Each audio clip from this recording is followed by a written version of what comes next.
1 o'clock, we can reconvene. Madam Secretary, if you would proceed with our next panel. Will do. Just one housekeeping matter. When you're not speaking, if you could turn the microphone off, that would help us avoid some feedback problems we were having this morning. Thank you. Your second panel, Mr. Chairman, will begin with Peter Friedman, followed by Stephen Hughes, Sam Sorbello, Tim Avanzato, and Frans de Young. Mr. Friedman, go ahead. Good afternoon, Commissioners, and thank you very much for conducting this proceeding. This is clearly something that is challenging the entire gamut of the organizations and entities over which you have jurisdiction. And I'm going to talk today on behalf of the U.S. agriculture and forest products exporters, their freight forwarders and customs brokers, the truckers, all those who are members of the AgTC, and which is the entire agriculture and forest products supply chain. It's an export supply chain. We need to move our agriculture, forest products, exports rapidly through the entire supply chain because there's nothing that we produce in agriculture or forest products, which is the largest containerized cargo going out of the United States. There's nothing we produce here in the United States that cannot be sourced somewhere else in the world. And if we're not dependable suppliers, as we've learned the hard way, those foreign customers will go somewhere else. There's plenty of other places that can buy their, in Korea and Japan, they can buy their pork and beef from a lot of places other than South Dakota or Kansas or Wisconsin, all those places. So when you hear some of the responses and read the responses, I was frankly disappointed by the responses for the other side. This is not black and white. This isn't something where where anybody, any carrier or any terminal can say, there's no problem here. There's no problem here. That's not what the pork producers are telling Chairman Thune right now. That's not what the lumber exporters are telling senators from Kentucky or Washington State or elsewhere.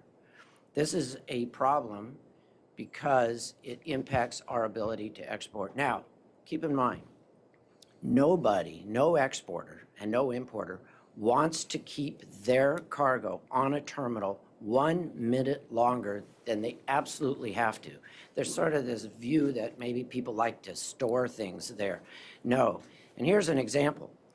You can take chilled pork out of South Dakota and send it to Korea after the United States has spent years trying to negotiate an opening market in Korea and in China for our pork and beef exports. If it's chilled, which means it's not frozen, it's chilled, it gets over there and it's worth about $225,000. That's the base value sale over in Korea. If there's any delay along that supply chain way and at the ports, there's only one choice: to turn the temperature down and freeze it. And then you deliver a product for which you're going to get $50,000. That's a massive loss to the U.S. exporter when there's any delay. So the carriers and the terminal operators do not need to convince the importers and exporters to move their cargo faster through.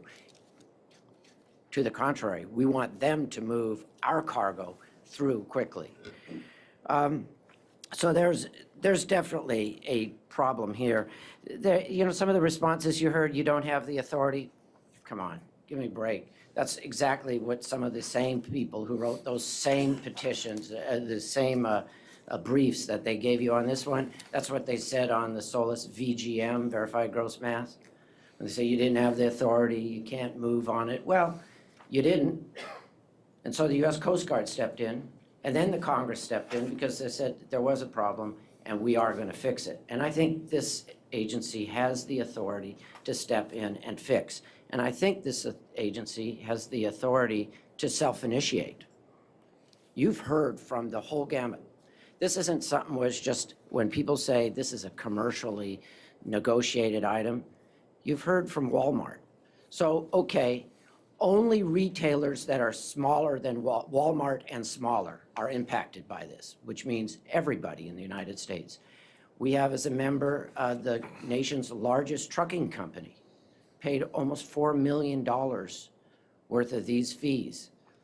They didn't have the ability to negotiate. So the fact is, the industry is depending on you, this agency, to do what the Shipping Act calls you to do. And I hate to admit it, but I was around in 1984 and I was the Senate draftsperson of this act. You need to protect the shipping public. That's the purpose of this agency, is to protect the American shipping public. Because things aren't an even playing field. And when you talk about selecting terminals, things are moving in a different direction. Used to be 3 carriers. You pick the carrier because you like the terminal they call on. But now those 3 carriers are on one ship as part of an alliance, right? And that one ship, that one alliance ship, calls on one terminal. So you no longer have as much ability to select the terminal based on their practices. I would say this, there are people, I'll finish up here, I could pull 6 people out of the group of witnesses that you have assembled, including 3 that will testify tomorrow, probably against the commission doing anything. And I believe you could pull those 6 people together and get a solution, just like we did on VGM. We had some terminal operators, private terminal operators, who said, forget what the lawyers are telling you that we can't do anything. They came forward and we found a solution. I think some of the carrier representatives know what the solution is on this. And it's not just telling you to stay out of this area. There's some solutions here. And finally, to Chairman Corey, you said something that really resonated with me. We found that the people, the ocean carrier representatives and terminal representatives that are closest to the cargo, that have the closest relationship to the shippers, they understood how unfair and inappropriate these detention, demurrage, and per diem charges were. They were flabbergasted because they know the injury that was imposed by, the delays at the ports and congestion to their customers, the shippers. And then on top of that, lost sales, damaged cargo, and so forth, on top of that, being assessed penalties that were outrageous. If it costs $600 freight to move hay across the ocean, and you're collecting demurrage, if you're a carrier, at $185 a day, hey, what's the hurry? Keep it going, right? I mean, there is a financial incentive. Hopefully the carriers don't do that. They want to move things across, but the damage is significant, and there are people closest to the cargo working for the carriers that I believe think a policy by the commission, and they'll never say it, but a policy by the commission that would encourage upper management, maybe not just here in the United States being a problem, but upper management overseas, to understand that they have to treat their customers differently on this issue. Thank you.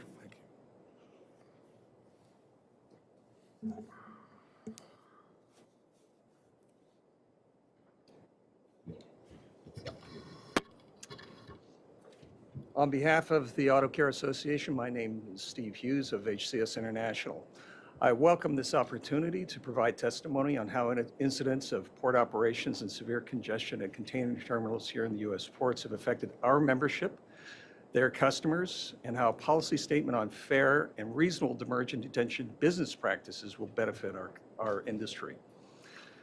The Auto Care Association has nearly 3,000 member companies and affiliates that manufacture, distribute, and sell motor vehicle parts, accessories, tools, equipment, and services. Our member companies operate or otherwise represent more than 150,000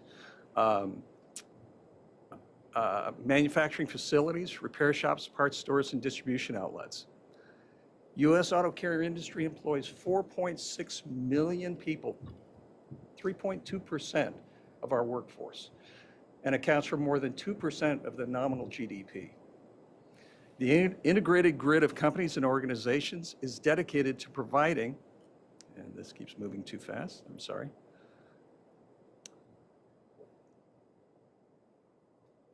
I apologize.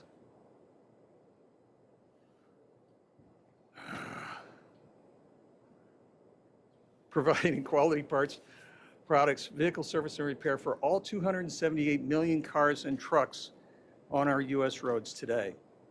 It's estimated that $226 billion of auto parts flowed through our parts during 2017 in imports and exports. Over recent years, our members have reported issues at U.S. ports involving port congestion caused by labor strife, ocean carrier bankruptcy, inclement weather, and/or other substantial changes made by marine terminals and carriers affecting their ability to process containers efficiently. These circumstances are beyond our members' controls and prevent them from picking up cargo or returning empty containers in a prompt and efficient manner. The 2014-15 West Coast labor negotiations were the most disruptive, causing significant delays in the flow of imports and exports through tightly integrated global supply chains. Many firms had to expend additional resources to find solutions, modify supply chains, or divert shipments to other ports. In addition, the Hanjin bankruptcy in 2016 left cargo stranded at sea while dozens of ships were denied access to ports. More importantly, while these are the bigger cases, our membership experiences issues on virtually a daily basis, which cause them to be unnecessarily charged demurrage or detention. Our drayage partners at this hearing are doing a good job of eliciting the various causes. But regardless of the reasons, our members have been assessed excessive detention and demurrage penalties due to circumstances that they could not have foreseen and could not control. Many of our members are small and medium-sized firms that do not have the ability or volume to negotiate reasonable terms or effective solutions to resolve demurrage or detention charges associated with these issues. And until recently, very few of our members were even aware of your caters department or its ability to act as an intermediary to help in this type of situation. Consequently, these companies are forced to absorb these unfair and unreasonable costs across what continues to become thinner and thinner profit margins in our industries. In essence, our members negotiate what they believe to be fair and competitive freight rates with their NVOCC or carrier, only to find out that they're charged a fee at the destination terminal for something that they have no control over. As a result, the competitive freight rate that they negotiated and calculated into their costs and selling prices is a false number when they get blindsided by unreasonable and unfair charges. To be clear, we're not looking for demurrage or detention charges to go away. On the contrary, we're pragmatists. We understand the absolute necessity of these fees to maintain the velocity of cargo through the ports and terminals and to prevent bad players from taking advantage of the system. What we are looking for is simply to be treated fairly when we as BCOs and our drayage partners are prevented from picking up our containers by circumstances that are well beyond our control. Let's consider an example that'll probably hit home with everybody. Let's assume you order something from Amazon. They charge you for the goods and the freight. You're happy and ready to receive your order. Amazon processes your order and hands it off to FedEx for delivery. While you're waiting for the shipment, FedEx has an internal problem and delays your shipment for a period of time. When they're finally ready to deliver your shipment, they demand that you pay a fee to cover their cost of their own internal issues that caused the delay. I don't see where a reasonable mind would consider this a fair and just business practice. Consequently, we feel that the practices of the terminals and carriers charging the BCOs and drayage companies demurrage or detention when the reason for the delay is totally out of the BCO's control is a patently unreasonable business practice. When the terminals and carriers have internal employee-employer problems or issues with efficiently running their terminals that negatively affect making cargo available to their customer in an efficient and timely manner, that terminals and carriers should do what every other business does, write it off as a cost of doing business and look for ways to improve their efficiency in their own operations. In conclusion, the Auto Care Association strongly supports a policy statement as proposed by the Coalition for Fair Port Practices, which would ensure US-based companies importing and exporting products, whether they ship 20 containers or 20,000 containers a year, are not burdened with unfair and unreasonable demurrage and detention charges. Thank you again for the opportunity to testify and available for questions.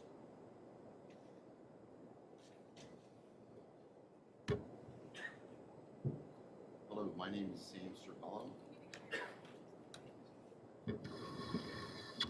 It's on.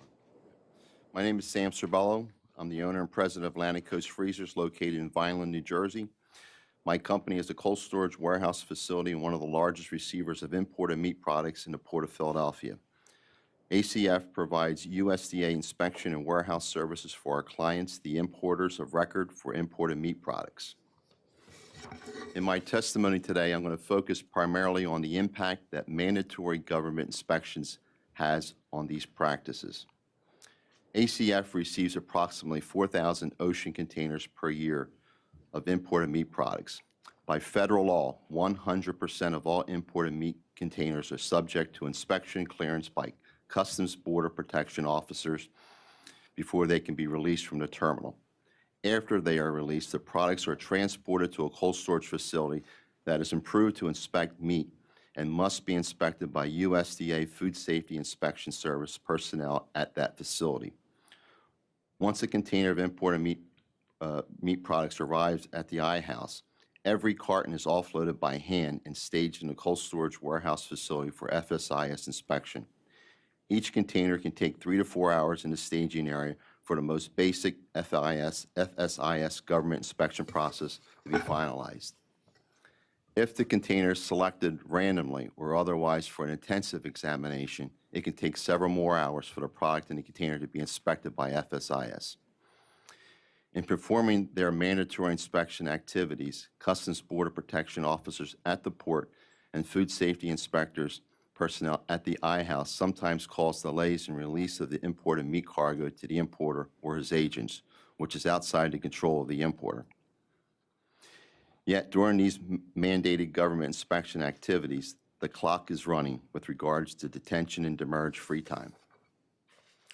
Our industry association has established a code of practice with a number of ocean lines that provides voluntary protocols that govern this issue for imported meat products originating from Australia and New Zealand. Not all shipping lines are party to this voluntary code of practice, nor does it cover originating from other countries such as South and Central America.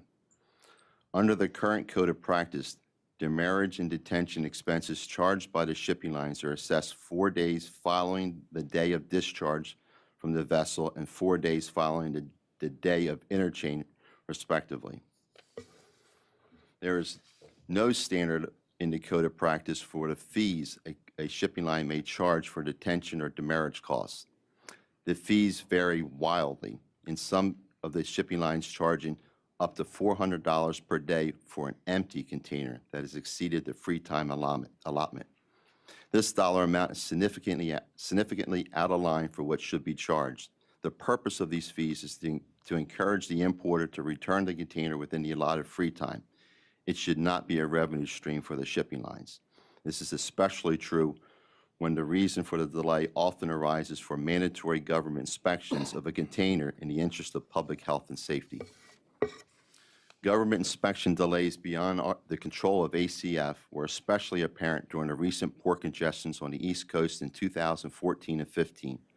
Starting in 2014 through 2015, U.S. meat import volumes from Australia, New Zealand, Central and South America were much heavier than the past several years. The primary contributor was the labor issues taking place on the West Coast ports during the same time period. In an effort to avoid the West Coast ports during that period, many importers shifted their products using the East Coast ports. Import volumes increased nearly 50% over the normal average during this period. However, the government inspection activities did not likewise increase in capacity as volumes increased during this period, creating a bottleneck at the government inspection points in the system. Despite this delay being caused by the government inspection bottlenecks and not the actions of ACF or the importer of record, the shipping lines continue to assess significant detention and demurrage fees. I would project, based on the expenses charged by the shipping lines, for per diems during that time period that 30% of the total meat imports in our facility was affected purely by port congestion related to government inspections activities in 2015. For ACF during 2015, we had a total of $266,000 in per diem charges from the shipping lines. Mandatory government inspections of imported meat products is in the interest of public health and safety. Shipping lines and terminal operators should not be able to assess detention or demurrage fees to importers or their agents for delays arising for these government-mandated activities.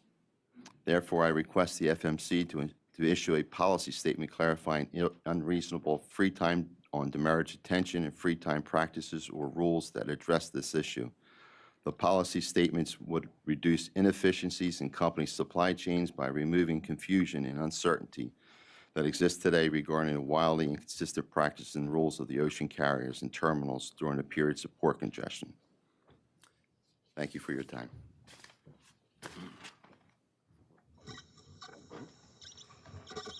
I won't hook it here.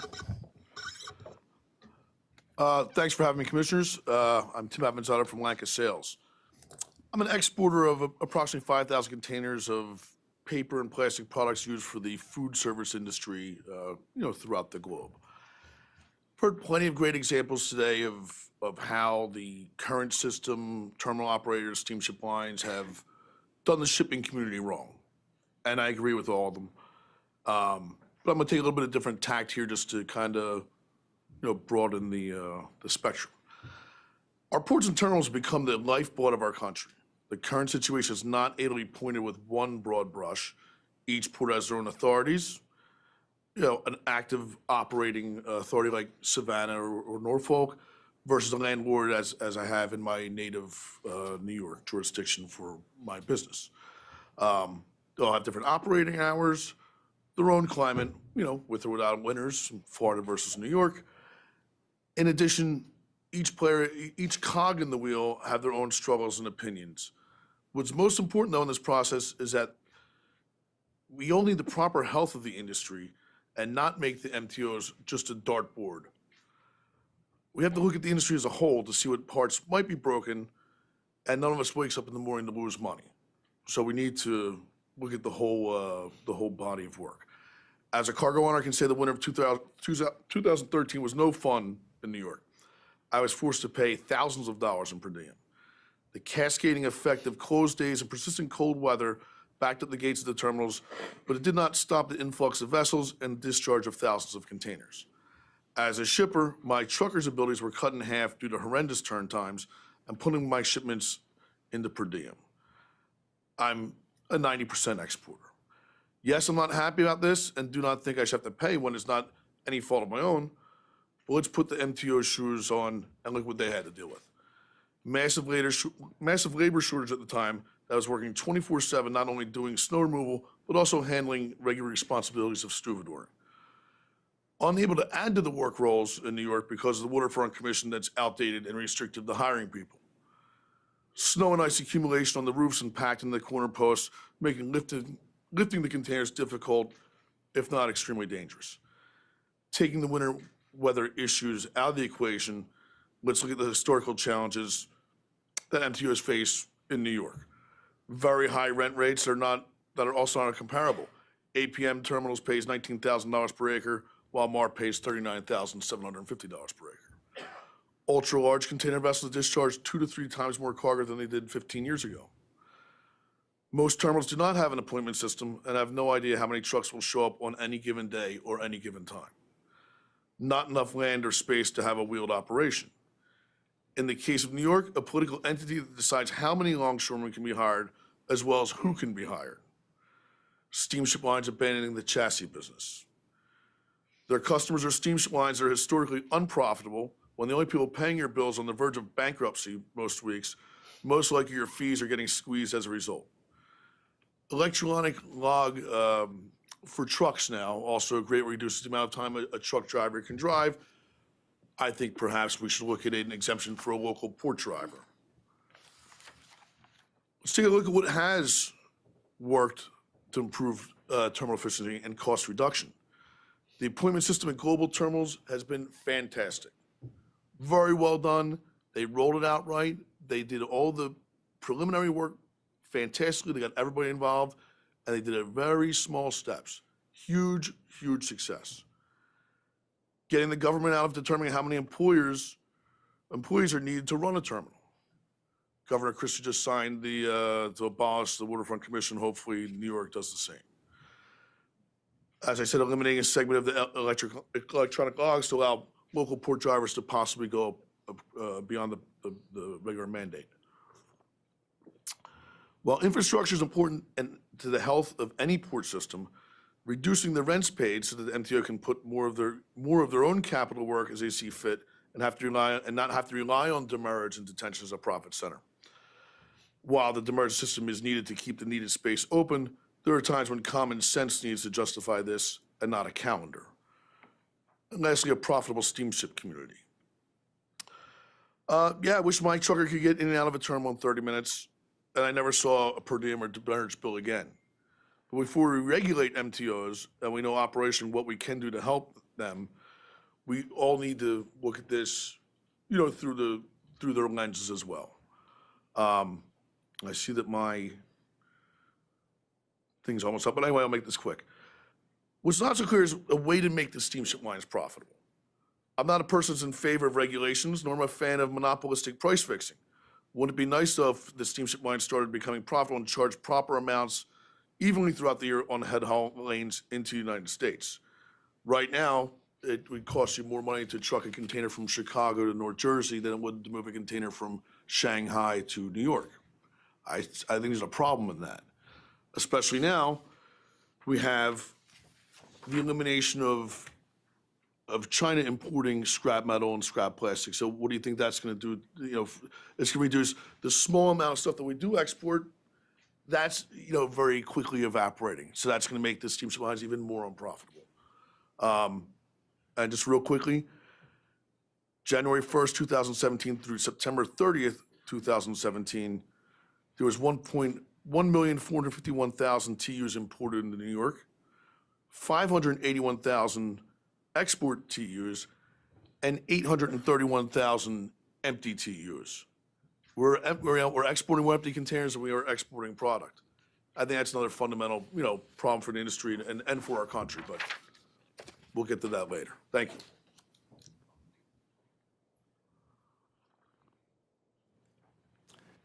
My name is Frans de Young. I am the president of R1 International. I'm also the president of the Rubber Trade Association of North America. I deal solely in natural rubber. You may not know it, but the tires that you drive around in your car still have to be 33% of that rubber in that tire has to come from a tree. We bring that stuff in. Natural rubber has always been a strategic defense material as well as an integral and inelastic component of numerous manufactured goods. I've read both sides of these arguments here, and no doubt we have two sides. On the one side, we have the importers and exporters who, in my mind, clearly represent the U.S. economy, because after all, it is the importers and exporters who create and represent the demand side for port services. On the other hand, we have the MTOs and the steamship companies who supply the services and the expertise necessary to meet the demand for the importers and exporters.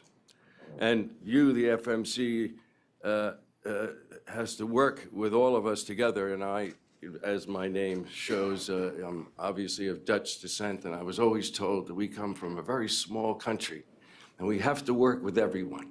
And it is with that intent that I came here.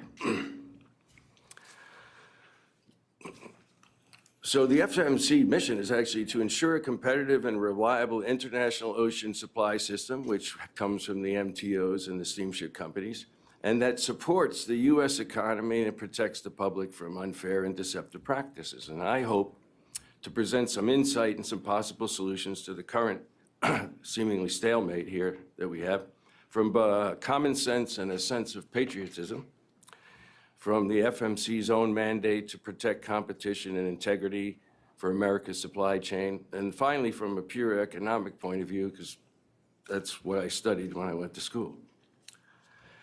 First, I'll tell you about my specific grievance.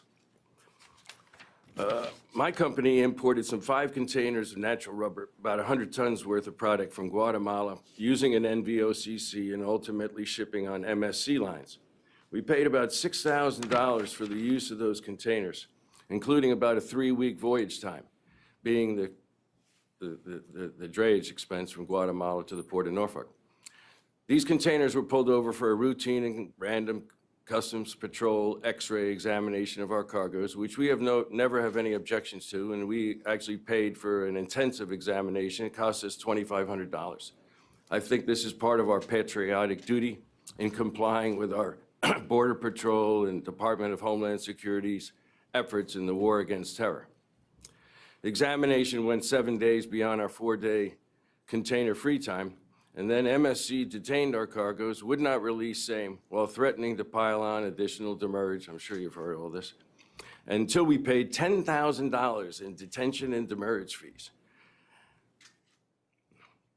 I complained to the Port of Norfolk. They told me, as you've heard numerous times in these discussions, the steamship company is our customer, and you are the customer of the steamship company. And I thought about that, and let me give you an analogy. You want to take a train ride from here to New York. How many choices do you have? 1. You want to take rubber from Abidjan to Norfolk. You might have 2 choices. Have you ever seen the back of a bill of lading of a steamship company, of a railroad company? Basically, they can bump the cars, wreck your cargo. You can open the doors, and it's a complete mess, and it's your fault. Likewise, it's the same with the steamship companies. You have no recourse. You have to remember, as a lot of people said here before, that the steamship companies are having a tough time, and as a result, they've formed all these alliances. What you have out there is an oligopoly. You don't have a lot of choice. If you want to go from here to there, as I said, your choices are limited. Anyway, let me go on from here. So you have to ask yourself the question, why would MSC, a steamship company with whom our 120-person global company does have a long-term supply contract with MSC, why would they ding us for $10,000 for 7 days demurrage beyond the allotted free time while I was complying with the war on terror? Why would my supplier and the customer relationship be allowed to fall apart like that? Why do they do it? And the answer is because they can. And this is why you are here, the FMC, because railroads need to be regulated, steamship companies need to be regulated. And what I've seen in this business is, I think and every single MTO, as we've seen, they are all different. My particular grief is with Port of Norfolk, but I like the Port of Norfolk. We are this #2 user of the barge service that goes from Norfolk to Richmond. And so we're actually part of the solution to stop to limit the congestion in Norfolk. That's why they have the barge service. So I get along real well with the people in Norfolk. But they tell me that there's nothing that they can do. That's wrong. And the reason it's wrong is because we have these operating agreements between the MTOs and the steamship company. Clearly, and you guys are supposed to be looking over those agreements. And I think several years ago, you decided that they didn't need to go public. I can't get access to it, but clearly in that agreement, there must be some kind of writing that would prevent what happened in my case, which is profiteering on the war on terror. Now, earlier, we brought up this issue about compensatory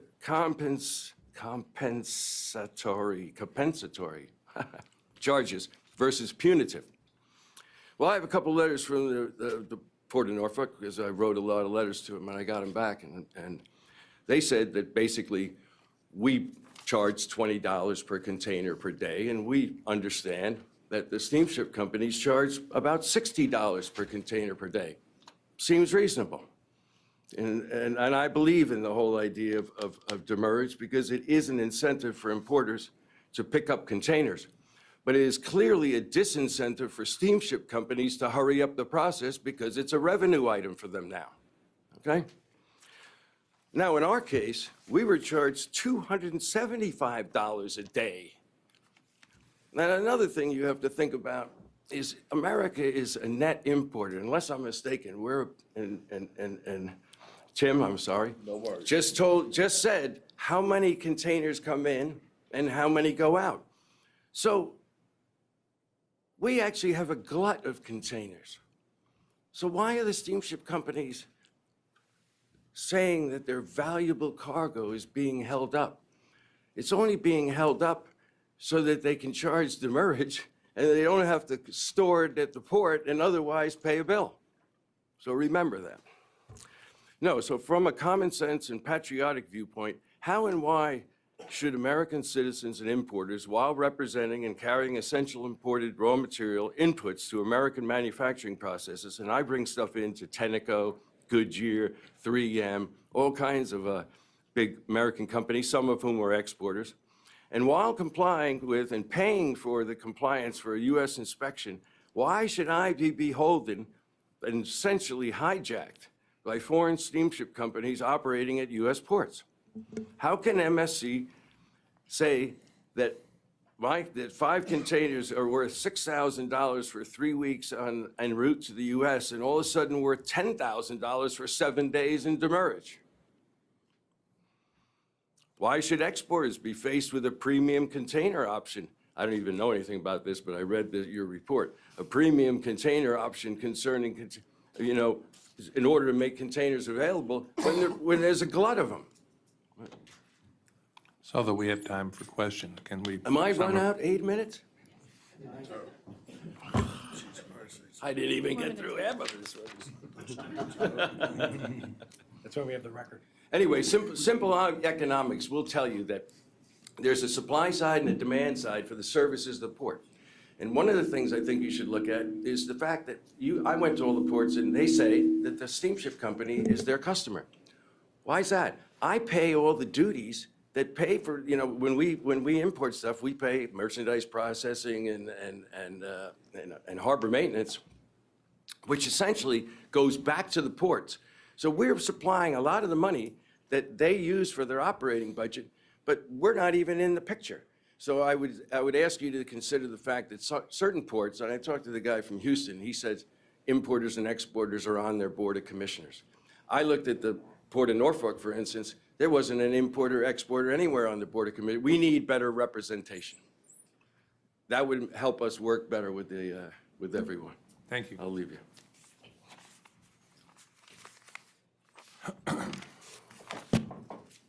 Tell you what, while I get my notes arranged, Commissioner Dye, would you want to start this? Oh, sure. This line of questioning? Thank you.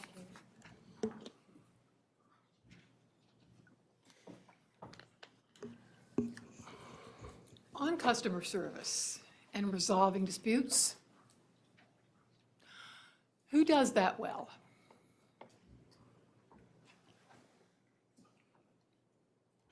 I'll throw something out. Is your question of which carriers do it well and which ports and so forth?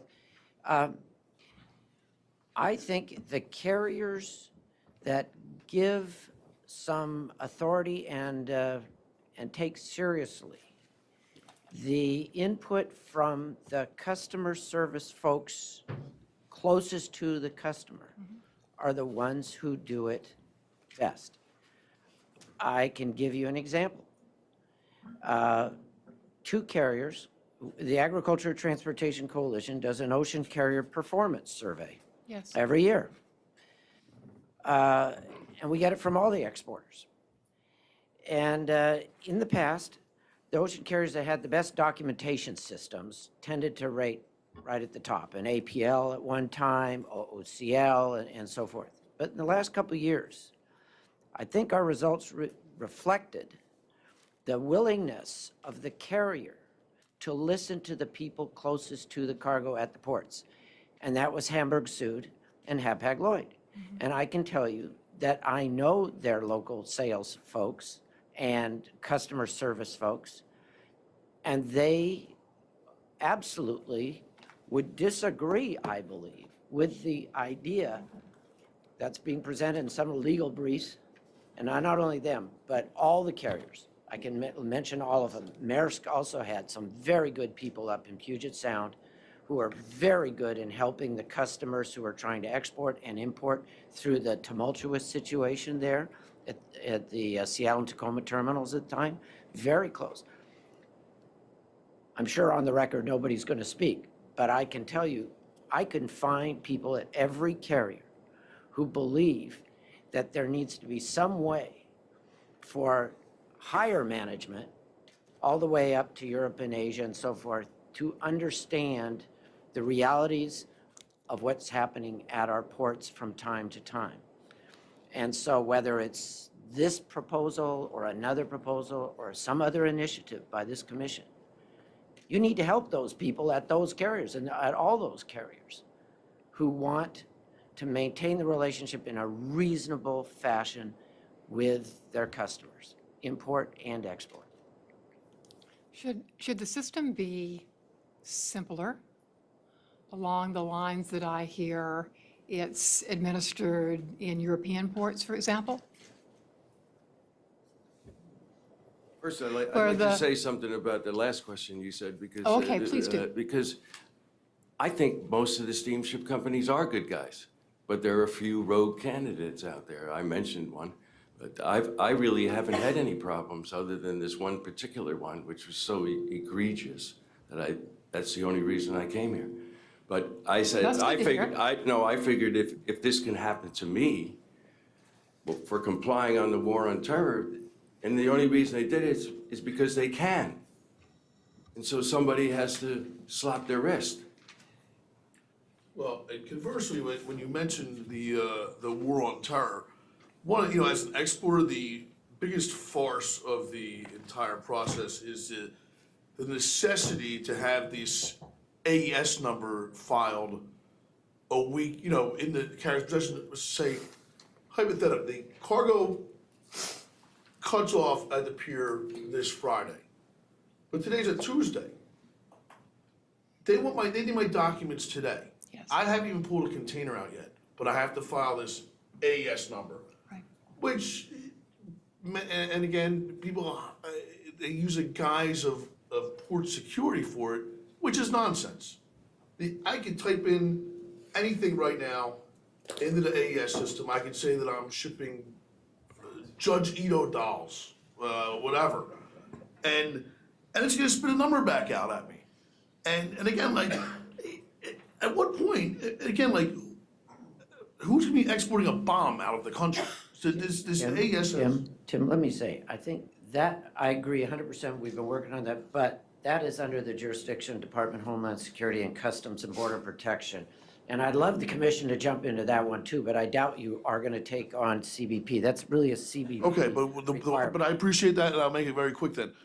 But the steamship lines are allowed, they have made export documentation a profit center. So you have to submit your documents, which are gonna be false because you haven't loaded the cargo yet, you haven't pulled a container out yet, because then you have to revise them.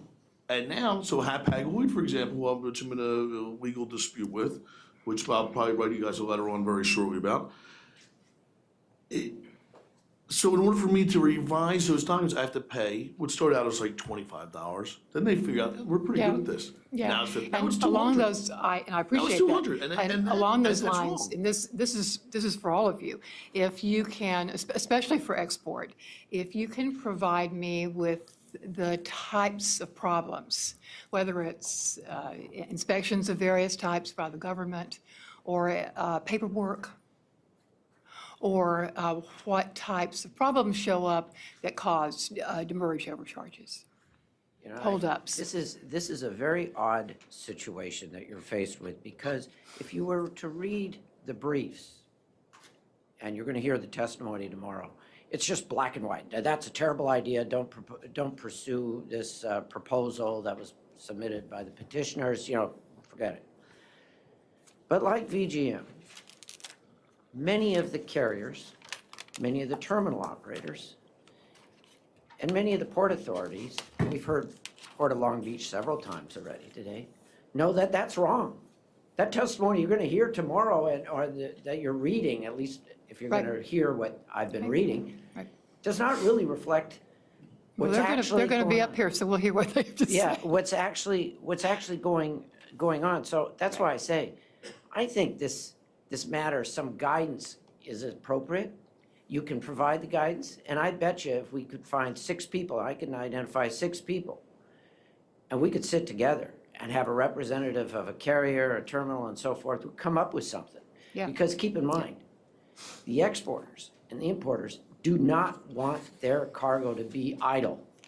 The damage is huge when that cargo sits, so there doesn't have to be really an incentive to move the cargo through. That's right. So, So but we if you, can do but it. if you can give me the worst problems Oh, yeah. that cause demurrage holdups, paperwork, government, whatever in your experience. And are the worst something that ones. wasn't mentioned before earlier in the first panel, but it shows you just how much we need the commission to step in and protect the shipping public. When a demurrage, detention, or per diem charge is assessed against a trucker that brings all the cargo in, that trucker pays that right away, or they're locked out. Right. They're locked out of the terminal. That's it. Right. There's a gun at these guys' heads. You're out of business. Is that, back to my question, is that one of the worst problems for export? Yes. And import, right. And if you don't get it out of there, they keep checking, it's $1,000. So what's the second worst problem then? We'll get at it that way. May I? The Port of Philadelphia, let me just start with the terminal. Exceptional. There's probably not a better terminal in Philadelphia, so I just want to say kudos to that.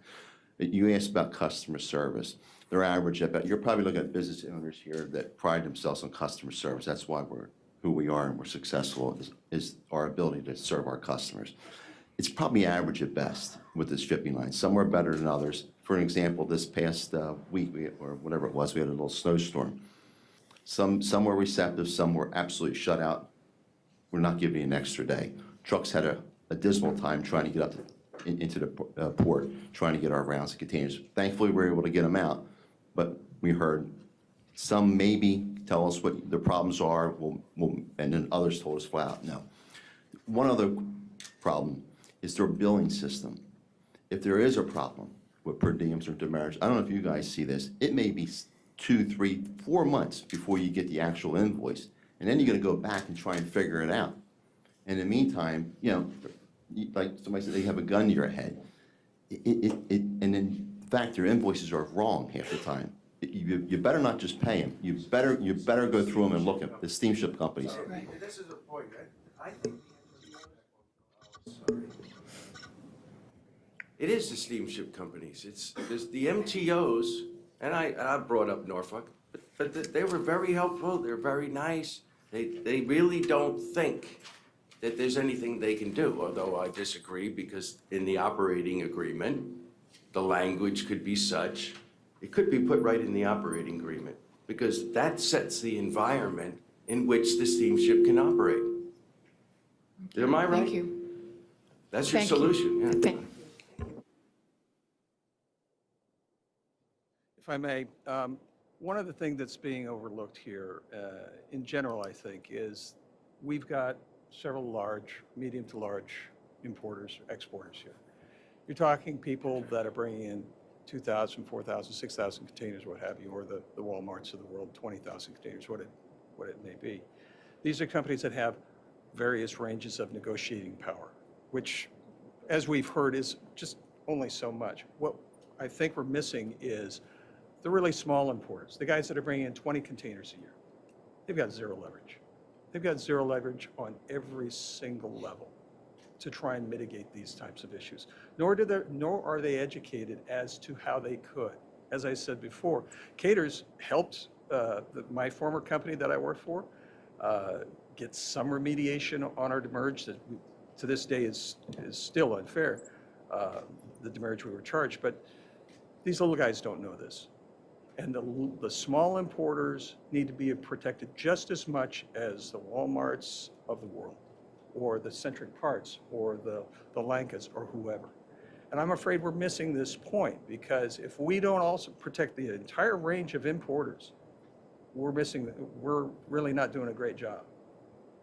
I mean, The Auto Care Association has every size customer that you can imagine, importing and exporting. They all need protection from unfair and unreasonable practices like this. And if I can, in just in a brief way, Mr. Friedman, I appreciate your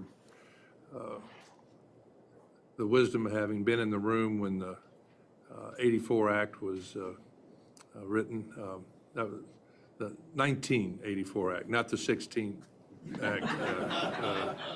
Maybe there should have been more wisdom in the room, frankly, but. You know, and as I know you would concede, the 98 amendments to the Act were meant to bring much more freedom of contract and a withdrawal of government intervention. And I think there has been, in a number of commercial aspects, great progress. And I think the fact that everyone has testified to that there are wide disparities, good ports, Philadelphia. I see my friend Chairman Cadero I don't see him here today, but Long Beach and their particular position on how to handle free time vis-a-vis government inspections, et cetera. But here's what we wrestle with. And again, not to be determinative, but if the FMC can, and this is not a matter of strictly of authority, some of it is wisdom. So if we can order the terms to be homogenized, made the same in terms of free time demurrage, well, does that then further open the door to how about liability provisions? What insurance provisions above and beyond COGSA issues? And before you know it, you know, we're going to be into rate differentials between a big box shipper and a small shipper. Is that fair? And so, you know, I'm just saying that these are things that we wrestle with as to do we be very careful as to what we impose on the shipping public when to say, and this is going to be a common position for all terminals. So again, not trying to be determinative on at this point, but there are these policy issues that we, I think, quite appropriately wrestle with and struggle with, and where is that balance? So. I think y'all, this commission has already demonstrated that you can shoot with a rifle shot. You know, when the congestion was really bad, ocean carriers, there was talk the ocean carriers were going to impose a congestion surcharge. So all that pork was going down to $25,000 and then just being destroyed, and then the carriers were going to impose a congestion surcharge on the port exporter, right? You all stepped in, and it, you know, however you want to approach your responsibility is up to you. But that was some conversations, I believe, was using the bully pulpit, but not in a public way, not in a formal way, not with legal documents back and forth about whether you had the authority or not, but some conversation, basically don't do this, it's unreasonable, and it didn't happen. Kudos to all of you for doing that. That did not mean that there was a slippery slope and thereafter you were going to review every single surcharge, and you didn't. That was a rifle shot. And the second thing is, when you're I neither admit or deny as to having those conversations with the shipping executives. It may have all been hearsay, or, you know, I saw it on My door may have been closed on occasion with people inside. Okay, good. Well, whatever, it And demonstrates. Commissioner Dye and others. Yes. And Okay, others. I said you all. I didn't say anybody specifically here. Good Southern boy. Yeah, yeah. The other one element is, though, when you're talking about, Get some questions. Yeah. when you're talking about one size fits all for all terminals, you can do that if that one size is big enough. In other words, if you're telling everybody to wear size 9.5 shoes, that's a problem. But if you tell everybody you got to wear shoes, you pick the size and kind and so forth, then it's less of a problem. And I think this petition is on that broader one here. It's a broad direction without the specificity which can be developed by negotiation or otherwise for each port within the scope of this broader petition. Thank you. Commissioner Maffei. Thank you very much, Mr. Chairman, and thank you to the witnesses on this panel.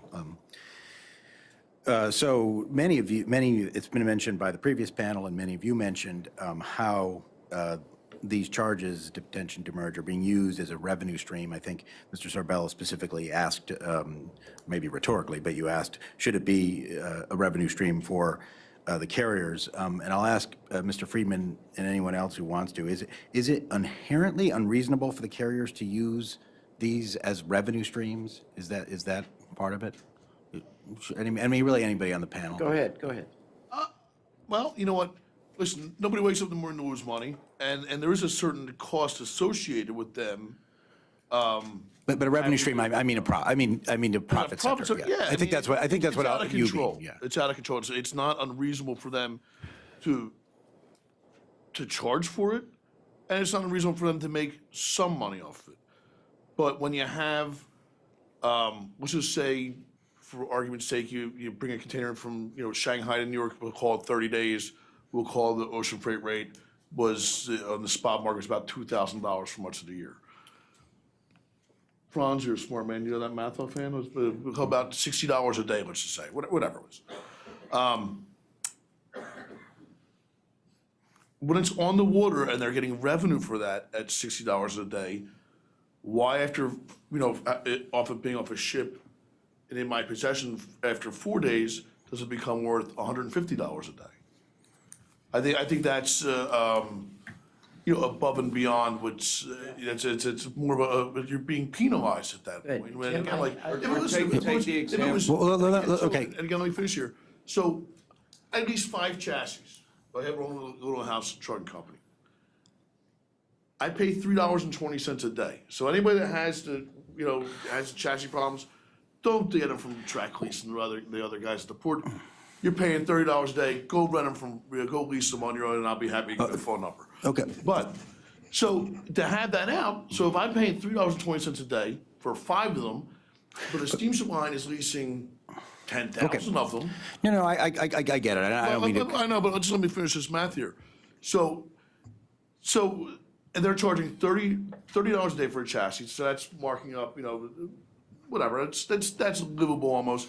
But a container, you lease a container, they're probably paying 50 cents a day. So what I'm trying to get to is where we trigger the definition of unreasonable. I mean, the Shipping Act has this word unreasonable, and Well- where we get to that, and what I'm trying to do is it linked to it being a profit center for the carriers or not? And it sounds to me, from what you're saying, is that it doesn't matter, just because the carriers might be making a profit, well, that's okay in and itself, as long as it's not an unreasonable amount they're charging. So it sounds like to me like, Okay. even though it's been brought up a lot of times, that Say it you might be a like profit center. say you like pepperoni, you order a pizza, it's $10. When you get pepperoni, it shows up at your door, it's $50. I am Is that Italian, unreasonable? Mr. Envenzano. Is that unreasonable? Maffei is I an think it's Italian name as unreasonable. well, okay. But again, so it's not, and it's, again, like, I think. You are it's- talking about but- necessities in my household. There you go. I think the reason we're here today is because something that's within the discretion of the carriers and the terminals has been abused. If they hadn't abused it, we wouldn't be here. In other words, if it's $250 is the rate for hay from LA Long Beach to China-based ports, Right. and 5 days of demurrage is $925 to the carrier and terminal, it just feels wrong, doesn't it? And I think that's to you, but I think this is one of those things why this is weird. The carriers and terminals can solve this. They know what's reasonable and what's not. And I know that there are carriers all the way up to the President of North America and above who know that some of these things that they were charging them were unreasonable. So they have to police themselves. Otherwise, then the sheriff comes in, right? Okay, let me ask Mr. de Young in particular. I sort of asked this question earlier, but in a more general way, and you had a very specific example, and we appreciate you bringing that example to us. But let me ask you this. Just on the surface, just looking at it, I would have no idea, but I think you could certainly make a very credible argument that what happened there is unreasonable. Well, that's already against 10D1 of the Shipping Act, so why not bring a case? And I, of course, I'll have the same follow-up question. What's the statute of limitations? I'm going to bring it up. I don't believe there is one. Is there one on 3 years or something? Well, I'm like everybody else. you're still in there. It's such a nuisance, and I don't want to get a lawyer. I don't want to go through all that. That's and I fair. actually thought if I talked to Yeah. the steamship company, they'd be reasonable. Okay, Now, here's all right, another one. no, I'm sorry. All right, Let me ask this question. It's to you, so you can answer and then answer any other question you want to.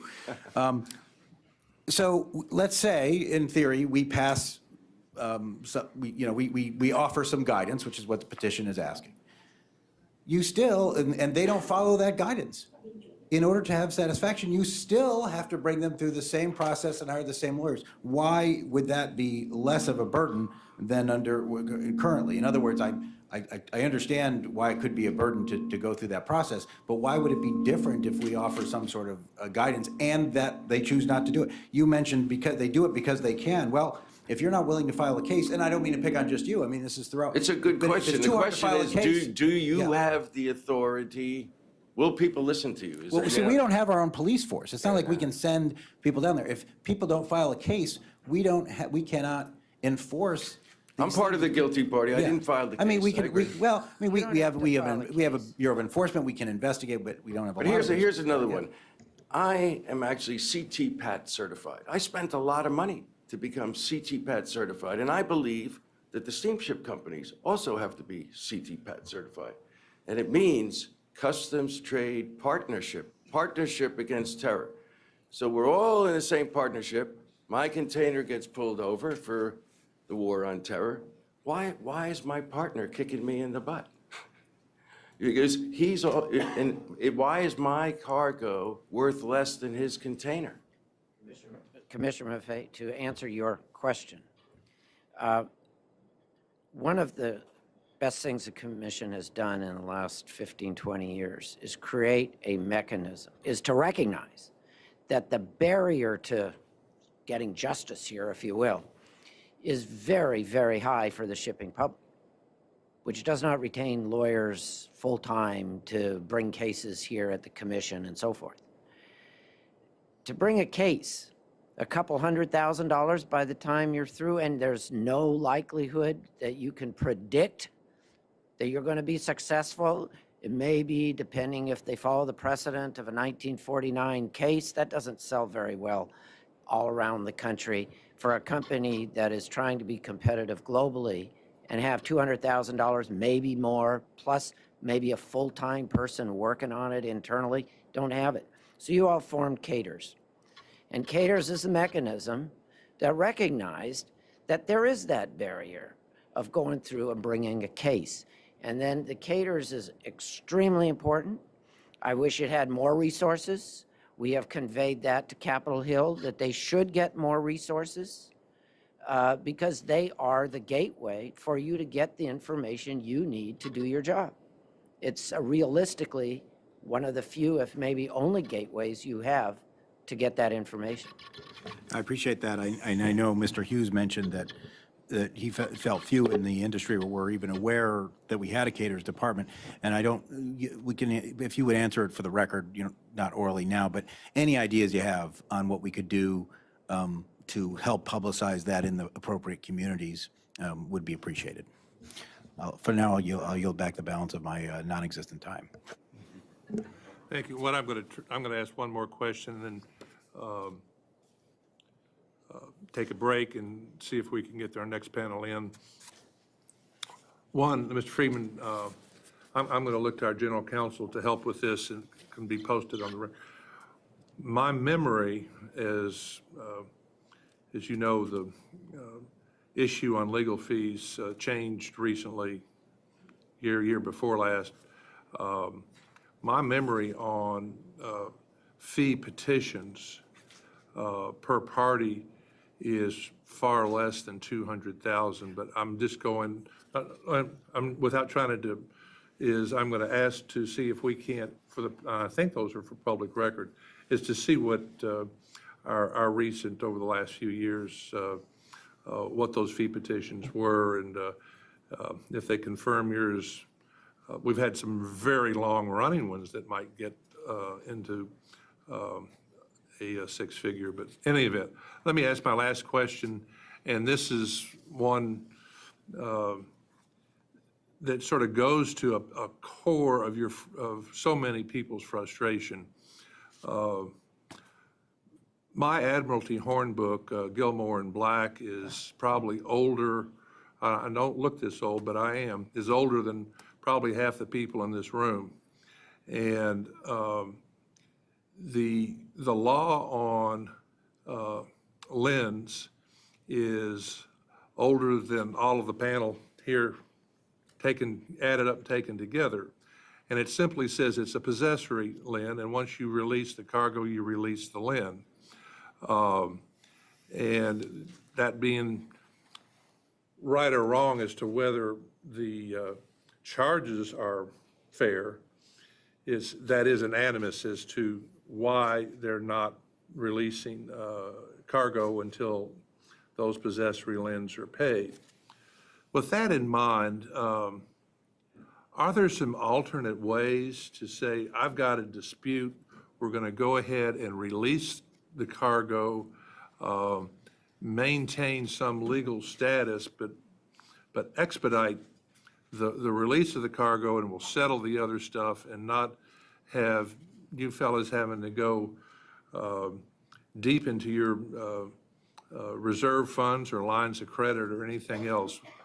Are there some other solutions to handle that part of the frustration? I wish there was. I mean, because sometimes there's gray areas, and again, like I think we all agree that we want to work with work with the steamship lines, and again, like if the fees were not exorbitant, but we wouldn't, we're not necessarily opposed to writing a check sometimes, but the problem is, as our friend down here had stated, $250 to move a load of hay and then $950 in demurrage. It's usually not chump change, when it comes down to these things. And the steamship lines are great at especially the terminal operators. If you're in demurrage, there's rarely ever a scenario that I've ever seen where they say, come pick it up and we'll talk about it tomorrow. You got to pay. And Conditional release would be great, because that way the onus isn't 100% on the person picking it up. Now, the steamship company also has to think about getting a lawyer and a much greater chance for settlement. And that's really what you would like. Sure. And again, in my case, particularly with If you can do it. I'm being sued for $30,000 in detention and demurrage that I shouldn't have to pay. I'm not going to get into the specifics, but they filed it in federal court. Now I have to get a lawyer. Then I have to say to myself, and again, in the lawsuit, if I lose, I have to pay their legal fees. Well, you can run through $30,000. So what do? Do I just pay the 30 grand? Because, if you read if you read a bill of lading or a service contract, everything's against you. So I could fight it. I mean, it's a tough call. Right, and there's I have a collection jar out front if anyone wants to contribute too, by the way. and there's other element. I don't think so.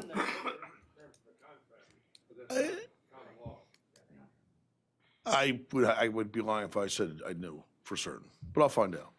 There's the other element. If there were 25 ocean carriers calling, and you could pick and choose if somebody treated you miserably or so forth, but now we're down to about 11 carriers and 3 alliances and so forth. So as you mentioned, for the product coming from Guatemala, you got 2 carriers, right? One of the things you could do to answer your question, Mr. Court, is prohibit the terminals from enforcing, if you will, the collection of, on payment of demurrage and detention in a period that's what it is today, in a few days, or locking people out. In other words, conditional release could be, but give them 60 days, what have you, so that there'd be an opportunity for that trucker to keep moving the import or export cargo in and out of that terminal without being locked out. And that's where the rubber hits the road on a lot of these issues. That's why we have in the AgTC truckers as members, because all the, whether it's a family walnut grower in Modesto, or whether it's, well, you had Walmart here, everybody is subject to draconian results if they don't comply and simply accept what the ocean carrier and terminal operator are imposing. They get locked out. And if I may, during the West Coast labor negotiations, we had, the company I was working for had serious issues with detention and demurrage. And rather than hire lawyers, I came down here and filed with Caters after I found out about Caters. But even that process is so long. Some of the carriers we were able to settle with in 3 to 6 months. One carrier we didn't settle, and it was one of the ones that you said was so good earlier, took us a year. And then once we settled on a number, it took them another 6 months before they even gave that to us as a credit. Now, a big company that may have lots of cash reserves can deal with that. But a small company, a small importer, that could drive them right out of business. And the amount of time for myself or for any executive in a company to chase down and to follow through with this is expensive all on its own. So, you know, you could set up a mechanism that says, okay, you can take your cargo, but then you are probably going to have processes going to take months or even years to settle. And how many times, how many different cases are you going to have? I think to How stay about on- arbitration? Settlement by arbitration? And we set up an arbitration panel. Even a conditional release settlement, and everybody has to agree to the arbitration board. Well, it's cheaper than going to the lawyers. My phone's lighting up on, from all over the country. I'm getting texts saying I mentioned the right carriers or I mentioned the wrong carriers and so forth. I'm getting examples of here, we still Well, why owe don't- and so forth. So there are hundreds of people that care about what you're doing here in the hinterland of this country. And Well, these thank people. you. Let me do this. We're going to take a break, come back at promptly at 2:30 for the intermediary panel. If I may, Thomas Ademski, is he here? He's to go on the panel, the Drage panel tomorrow. Thomas J. Adaminsky. Not here? Okay, thank you. We'll be back at 2:30.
6:30 with our panel of intermediaries. Madam Secretary, Thank you. introduce them and we'll get started. I will. We'll begin today with Mr. Richard Roche, who will be followed by Charles Riley, Jeanette Gioia, Cameron Roberts, Joseph Quinn, and Brian Vickers. You can begin.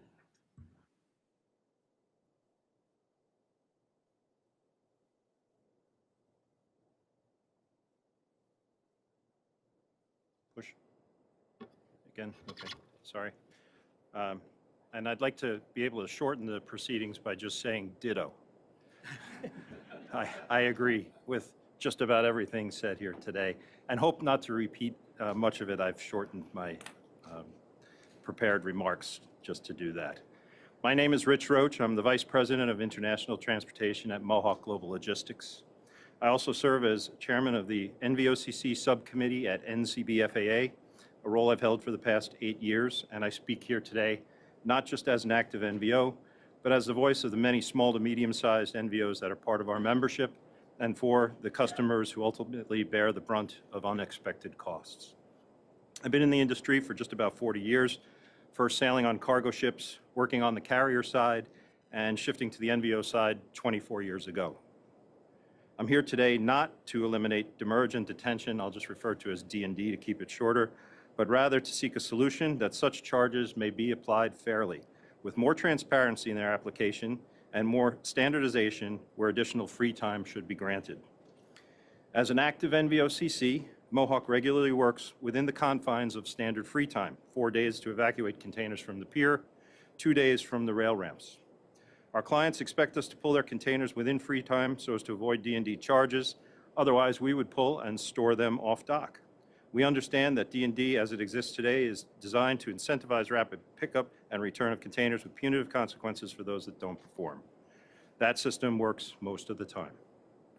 It's the deviation from the norm that becomes the basis for our complaint.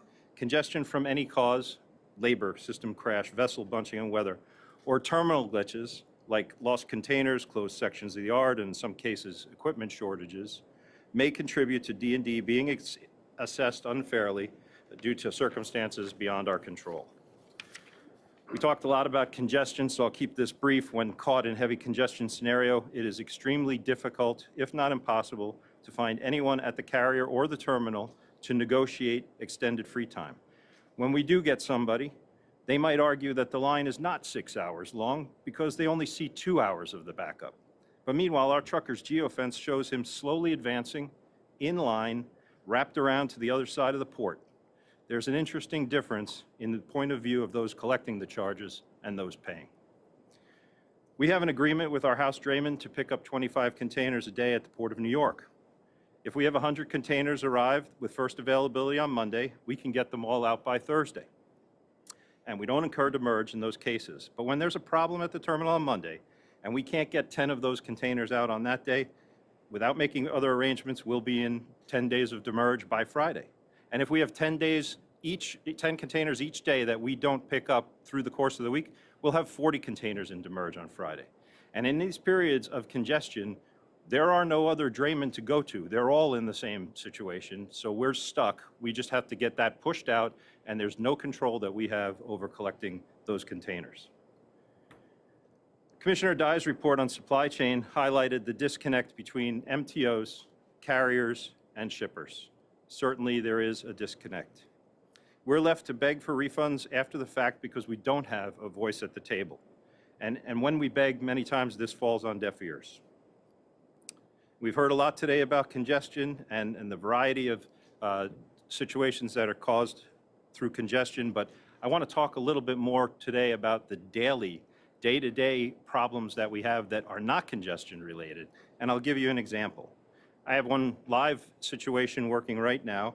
Our trucker got availability for our container on the West Coast terminal in mid-November, but the first available appointment was 4 days into demurrage.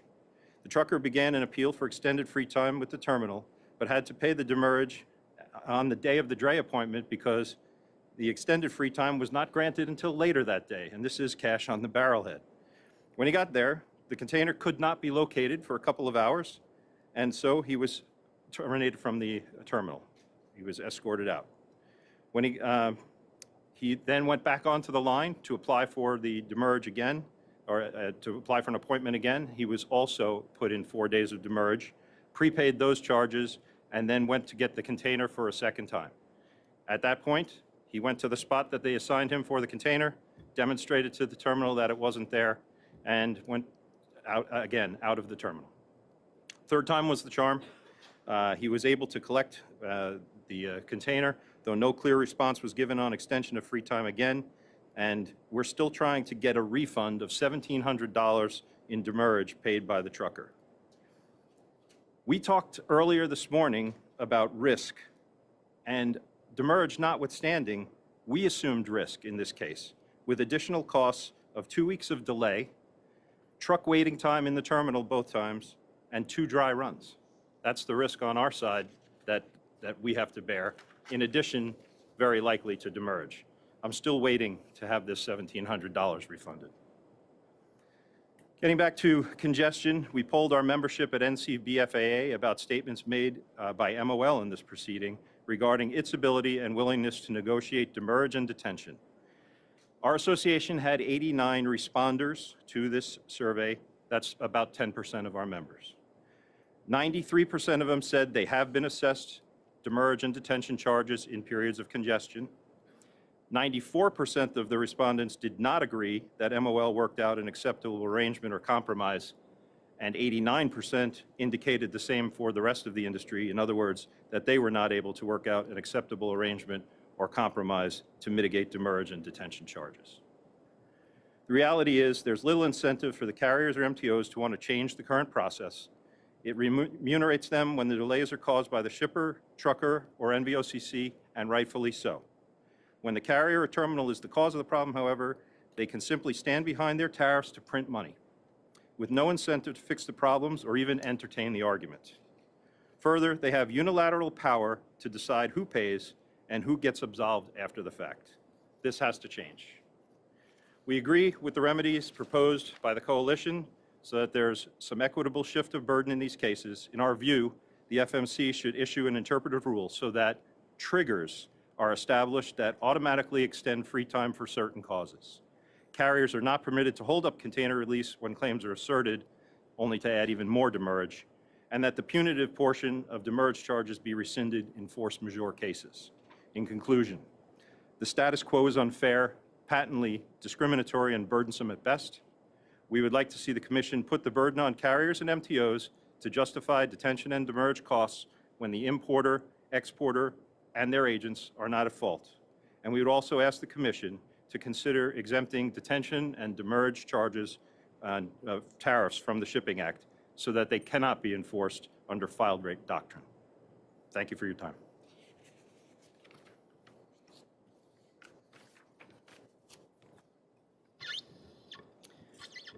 Good afternoon. I'm Charles Riley. I'm the chairman of the New York, New Jersey Foreign Freight Forwarders and Brokers Association, and also Vice President John Steer Company. And I will be giving a joint statement also with Ms. Jeanette Joya, who is our Vice President of the New York, New Jersey Foreign Freight Forwarders and Brokers Association. Acting Chairman Michael Corey, Commissioner Rebecca Dye, Commissioner Daniel Maffei, and Federal Maritime Commission staff experts. Good afternoon, and thank you for allowing us the opportunity to comment on the rulemaking issue raised by the Fair Port Practices Coalition. The NYNJFFBA celebrates its 100th anniversary this year as one of the oldest U.S. trade associations for licensed ocean freight forwarders, NVOCCs, and customs brokers. It has 100 regular members and 25 industry-related affiliate members, ranging from the largest global logistics carriers to the smallest mom-and-pop shops. All these companies operate on a daily basis, facilitating the movement of imports and exports through any port in the United States. Our comments today will largely focus on those issues in the Port of New York, New Jersey, where our membership is located, and the support for FMC guidance on what would constitute unreasonable practices in assessing demurrage, detention, or per diem. They are provided in the context of a strong belief in the role of competition and the effectiveness of commercial solutions to business problems. Our members' interest in having the FMC provide guidance on this issue stems from a deep frustration that a full market solution is not possible. The economic structure in the Port of New York and New Jersey is more characteristic of an oligopoly rather than a competitive market. In the oligopoly, barriers to entry are high, thus restricting the number of companies providing services and limiting pricing flexibility. In New York, New Jersey Port, over 3.6 million general cargo containers are moved through 5 main terminal operators. The shipper receiver does not have a choice of which terminal to use. This is determined by the steamship line. While there are 32 steamship lines calling New York, New Jersey Port, this number is significantly reduced for any particular port pair. This structure supports an inflexibility in pricing and service options that allows a shipper or receiver to be assessed charges, even in circumstances when they are not in control of the cargo. Our membership believes they should not be responsible for the payment of demurrage and detention in situations when their ability to move the cargo is clearly outside their control. The NYNJ FFFBA has polled its members and found strong approval of the need to clarify what would be considered unreasonable assessments. We had over 70% response from our regular membership. This would be on the high end of survey completion rates and indicative of the intense interest in this issue. Even some of our affiliate members answered to the survey.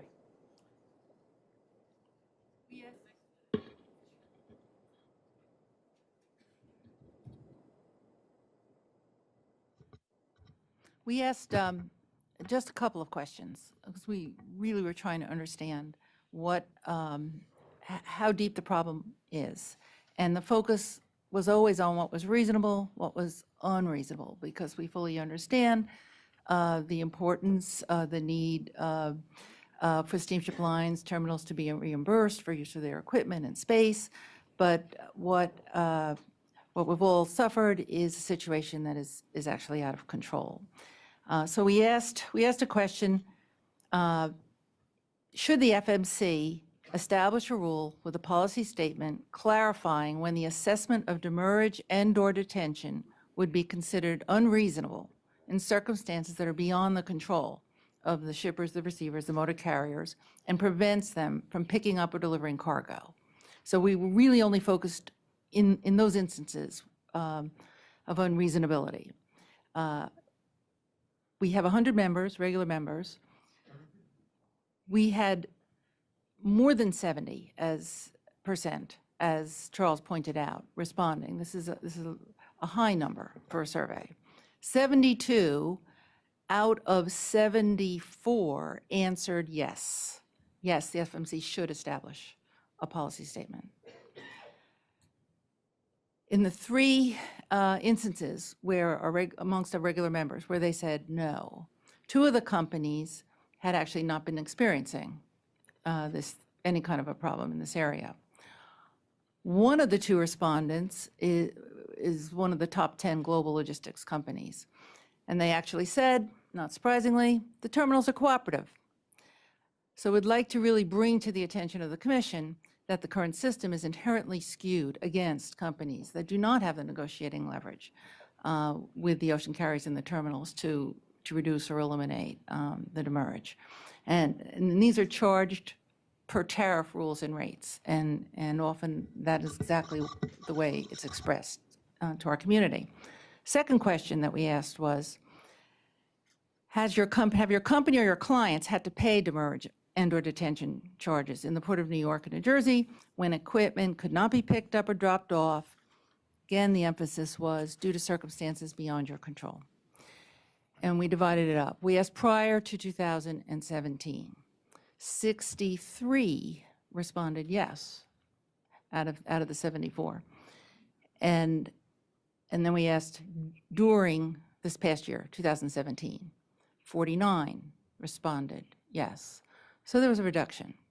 What we found interesting was that among the members that had not experienced problems with being unfairly charged demurrage and detention, there still was support for a clarification on what would constitute an unreasonable charge. The comments indicated that companies are also experiencing unreasonable assessments at other U.S. ports. So we were asking the question in terms of New York and New Jersey, and some hadn't experienced it, but that also had experienced it at other ports. Survey results show that the assessment had diminished, had lessened in 2017. We actually believe, in part, that is a direct reflection of the very existence of this petition submitted by the Coalition of Fairport Practices, that it actually even had some effect in mitigating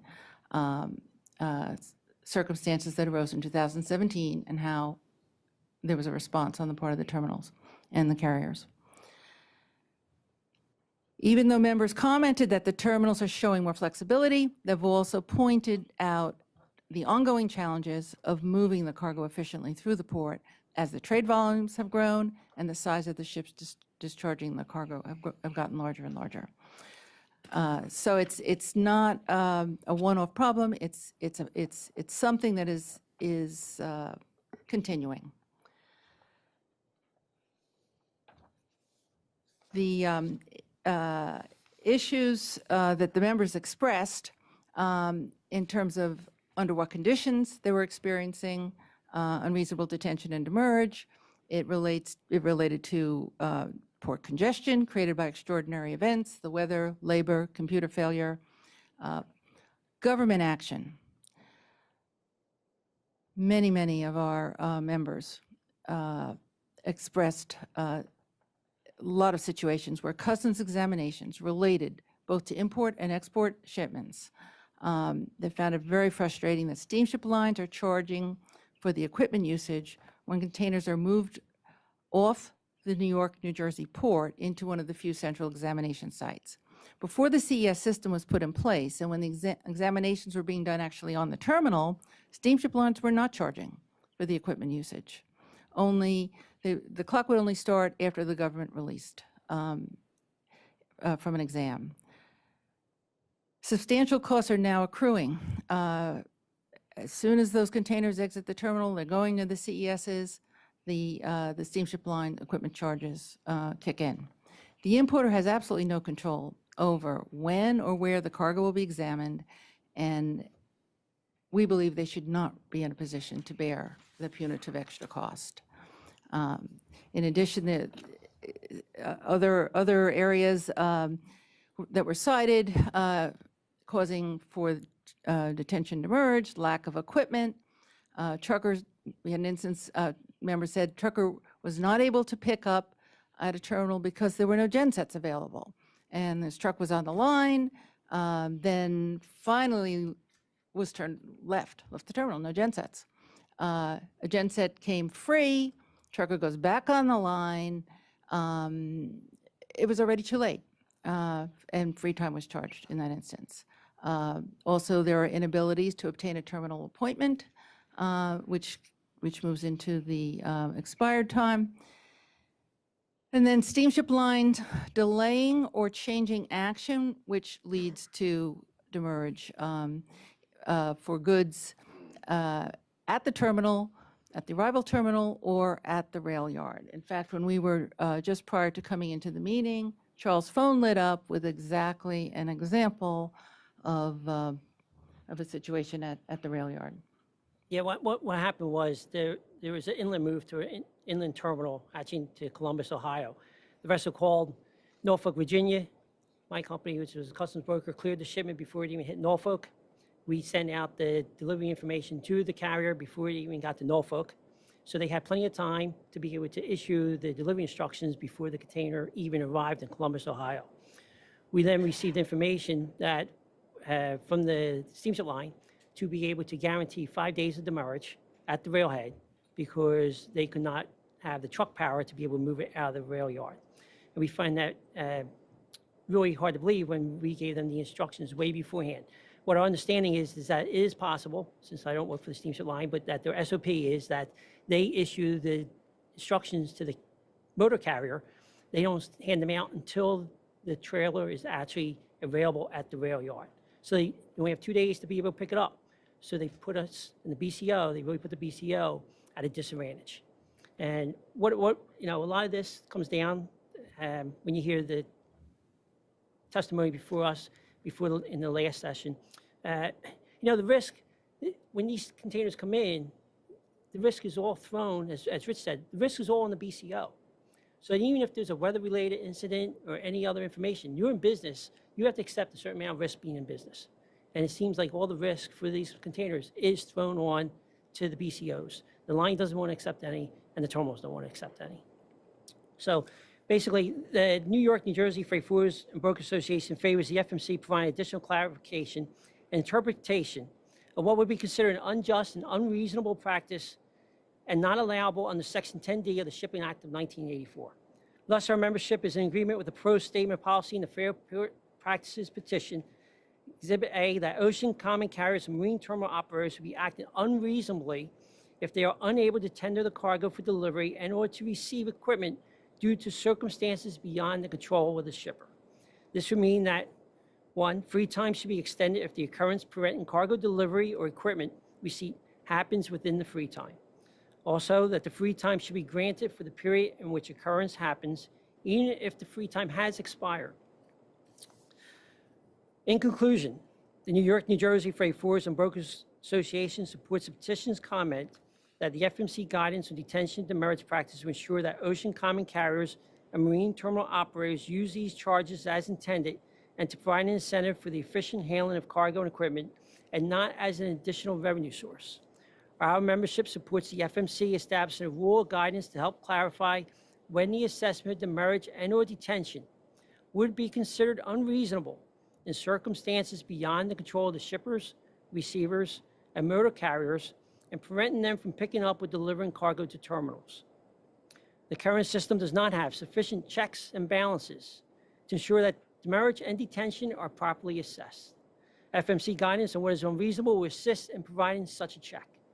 The New York, New Jersey Freight Forwarders and Brokers Association would like to thank the Commission for the opportunity to express our strong feelings of our membership on this issue and the hope that a more reasonable practice will result. This can only help facilitate the trade. I would like to remark that to quicken the time frame, there are instances that we also have in here that we can also address at a later time of that, state instances that have happened to our members so that you understand what's going on, because it really recently, within the last couple of weeks, because of weather issues and all, it's really compounded the problem where there's a lot of congestion in the port of New York, New Jersey. Thank you. And as I said in the beginning, every witness should feel free to supplement answers and whatnot post-hearing. So, Thank you. Thank you and good afternoon, Chairman Curry, Commissioner Dye, and Commissioner Maffei. On behalf of the Foreign Trade Association and Robertson Cadres LLP, I want to thank the Commission for holding this hearing and accepting our request to provide witness testimony on the assessment of demurrage, detention, per diem charges during the periods of port congestion. My name is Cameron Roberts. I am the Foreign Trade Association's chairman and a partner at Robertson Cadres LLP. As a native Southern Californian who commutes to the port on a daily basis, I know what traffic looks like. You think you know what traffic is? Come to LA and I can show you. And I can assure you that I know what port congestion looks like. I've seen it out my window on a daily basis during the period of congestion last, looked at it from the Vincent Thomas Bridge, and all I can tell you is that what it looks like is dozens and dozens of ships sitting at anchor and thousands of trucks all waiting, and waiting. They're waiting for someone to take action, and we hope that the FMC is the appropriate party to take that action. The FMC members are part of a $1.4 trillion logistics industry, equaling 8% of the annual gross domestic product of the United States. Founded in 1919, the FTA's membership reflects the logistics industry as a whole, including freight forwarders, NVOs, customs brokerage, drayage operators, importers, exporters, and the like, who, like the FMC, are committed to encouraging just and efficient and reliable ocean trade transportation system. I am here today because port congestion, delay, and the assessment of these charges that we've been discussing during periods of congestion have created a huge inefficiencies in the marketplace, putting ocean logistics industry at risk, damaging the credibility of United States importers, exporters, and our ability to compete in a fair and free trade environment that we seek to participate in. The OTIs and their customers, the American importer and exporter, rely, and righteously, on the custodial carrier and the terminal operator. If Chairman Curry would dust off that book of Gilmore and Black, he would concur, I'm sure, that the carrier has an obligation under the general common law and under statute to deliver the goods on a fit and proper wharf. A fit and proper wharf is one that operates with reasonable efficiency. That duty is not being discharged, and that is why we are here today. In the ports of Los Angeles and Long Beach, port congestion is a byproduct largely of terminal negotiations, vessel alliances, and divestment of the custodial carriers in intermodal equipment. These are the primary issues. It is undisputed that the Shipping Act prohibits a custodial ocean carrier or marine terminal operator from engaging in an unjust and unreasonable practice, and thus you have the authority to involve the Commission in giving guidance. The collection of charges in the midst of court congestion is an unjust and reasonable practices, especially if the gate is closed. This would also be a violation of California law.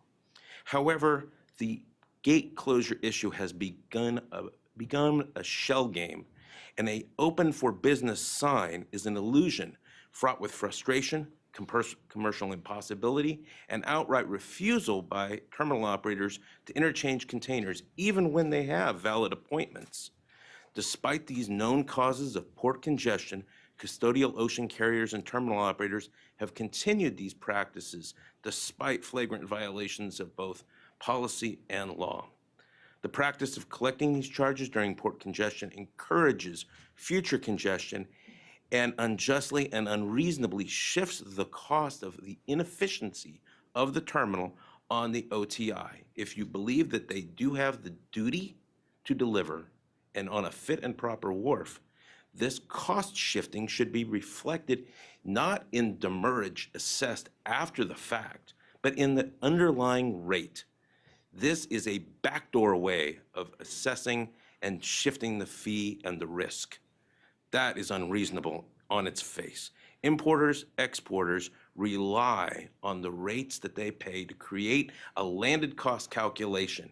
That landed cost calculation assesses what is or is not a reasonable sale. If they cannot rely on the system, they have no sale, and we might as well just walk away from the global transactions and the global marketplaces that are necessary to help the American economy compete. OTIs and their customers need a reliable access to markets. The Hanjin bankruptcy created a catastrophic inefficiency when thousands of containers were randomly abandoned around the world. To offset the cost of the inefficiency and delay, marine terminal operators refused to handle, release, or receive Hanjin containers without upfront special off-tariff charges that were simply nothing more than a creation of one person's imagination in an effort to offset a cost of what they saw coming but did nothing about. Charges to offset those losses and expenses were shifted to OTIs and their customers, oftentimes saddling only the OTI who was caught in the middle and through no fault of their own. As I am on this OTI panel, it is important to point out that the OTI cannot prevent or resolve port congestion. OTIs do not determine the size of the vessel or its scheduling.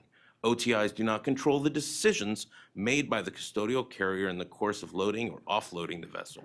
OTIs do not control custodial carrier's choice of a terminal operator.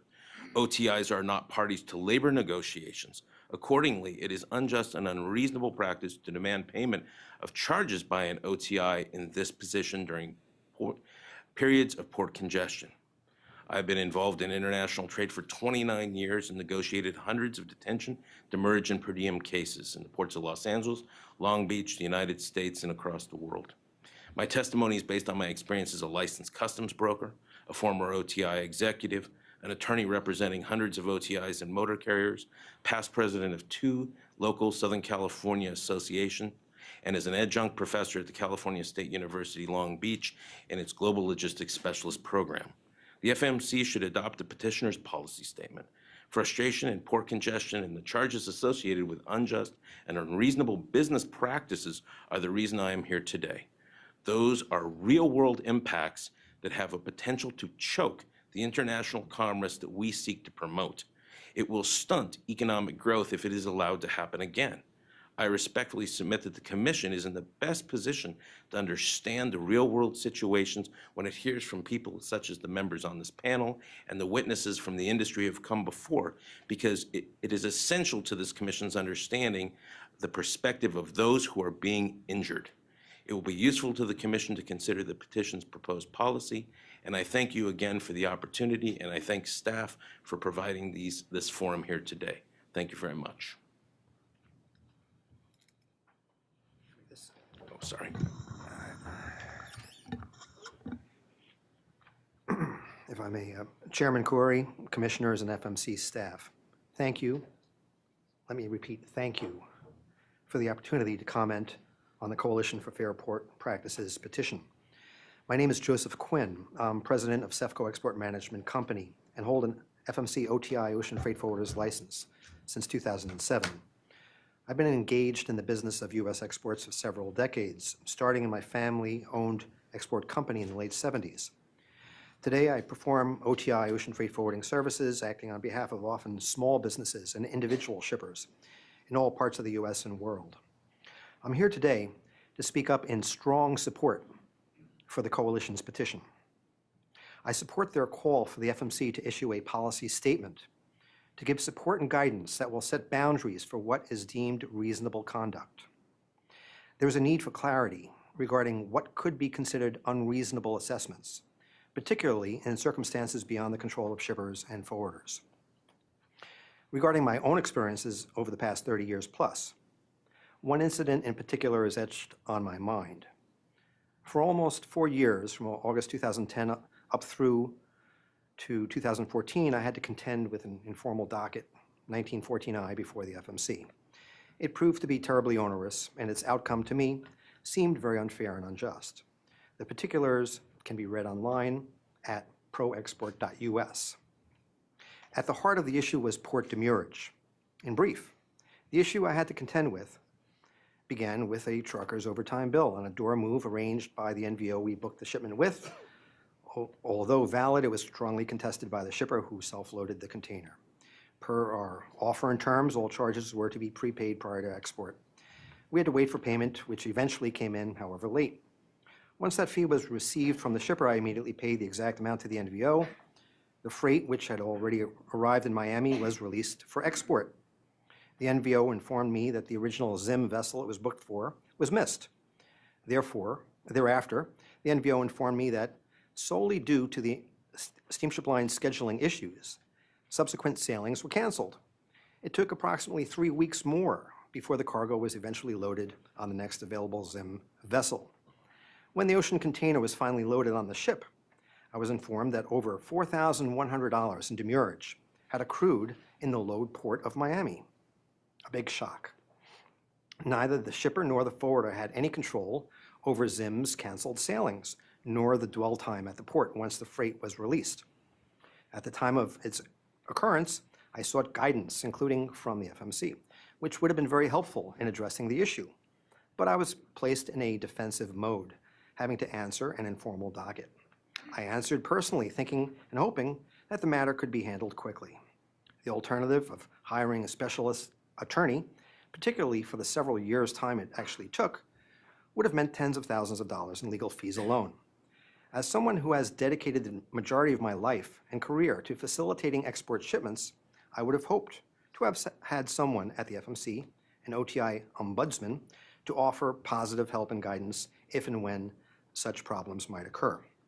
Fruitful collaboration would have been so much better.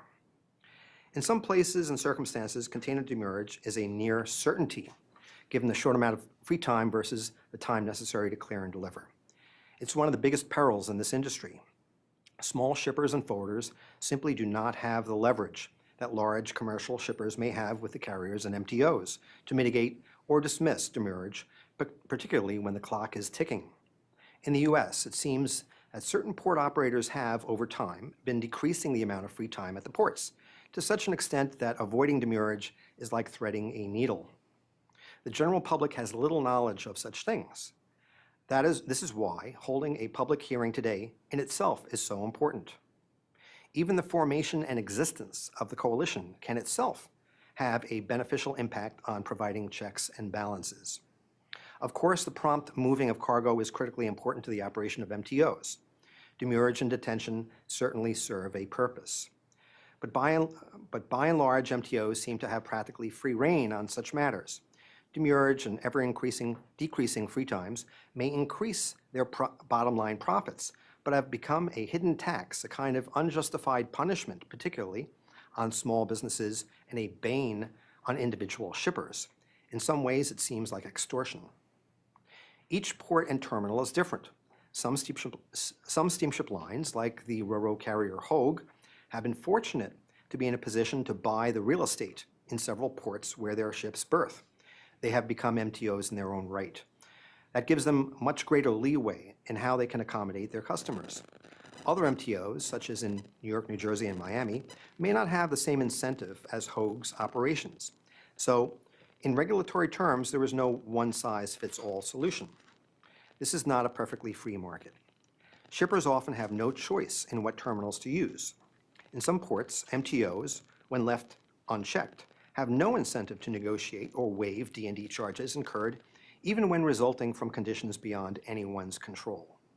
It's quite clear in reading the verified statements and letters included in the petition that even large shippers often lack the leverage to negotiate better outcomes. Small shippers are in far worse shape, having little to no recourse. It's practically impossible to mitigate or dismiss demurrage, particularly when the clock is ticking. Circumstances beyond anyone's control, such as bad weather and congestion, can vary greatly. So there is no one regulation that will ever be able to match each situation. However, a policy statement by the FMC can help provide clear guidance and boundaries in regard to what is deemed fair versus unreasonable behavior. The FMC can help provide better understanding for both the problem and to find solutions for all parties involved without having to result too often frustrating and lengthy processes and costly litigation. What has happened in the past, for good or bad, is not going to change, but we can and must do better. I am in full agreement with the proposed statement of policy in petition Exhibit A. It's certainly a step in the right direction. Thank you.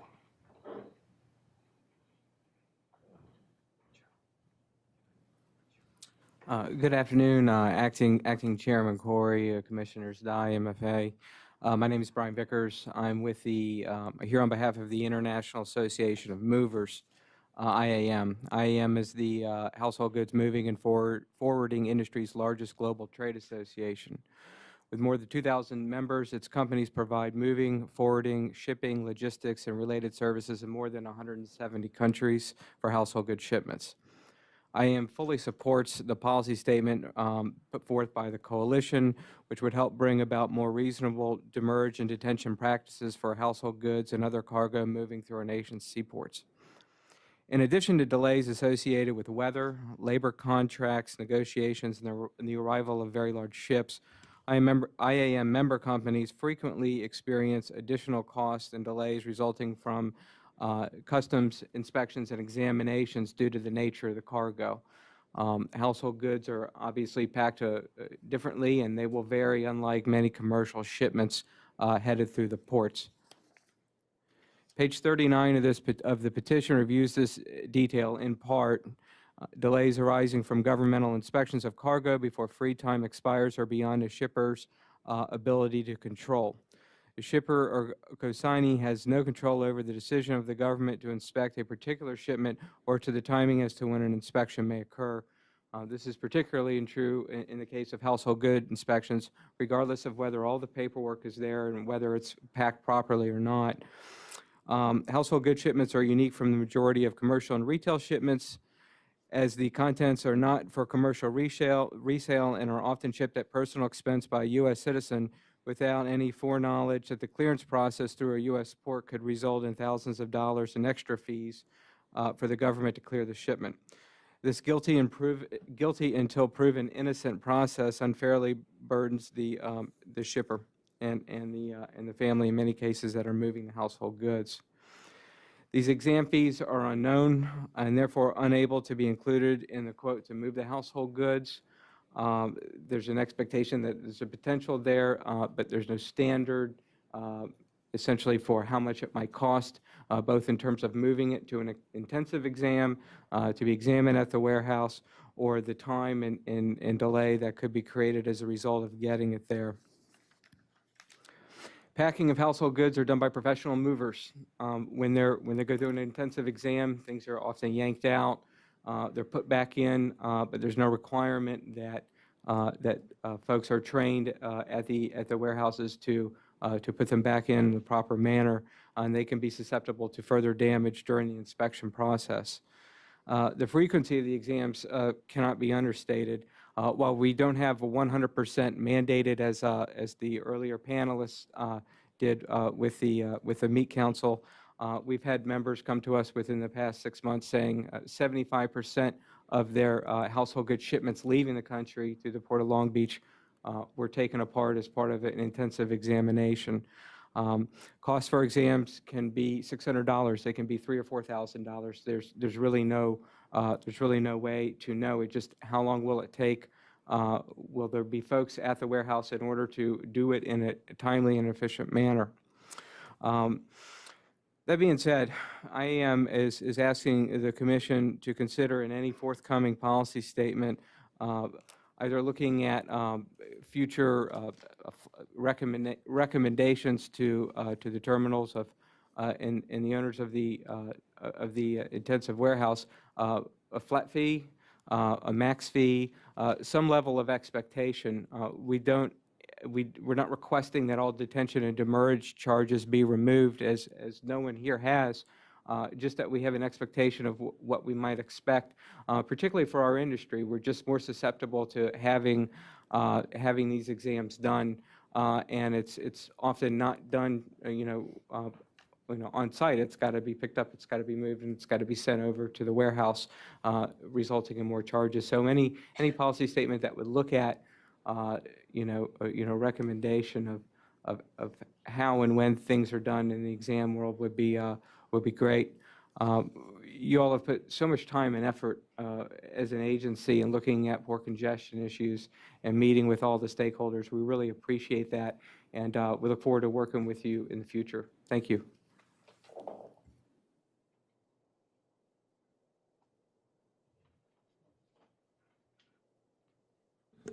Thanks to all. Very good presentations.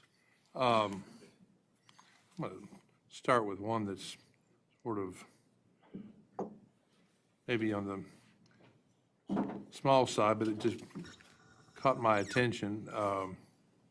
And you were talking about chassis charges, if you recall.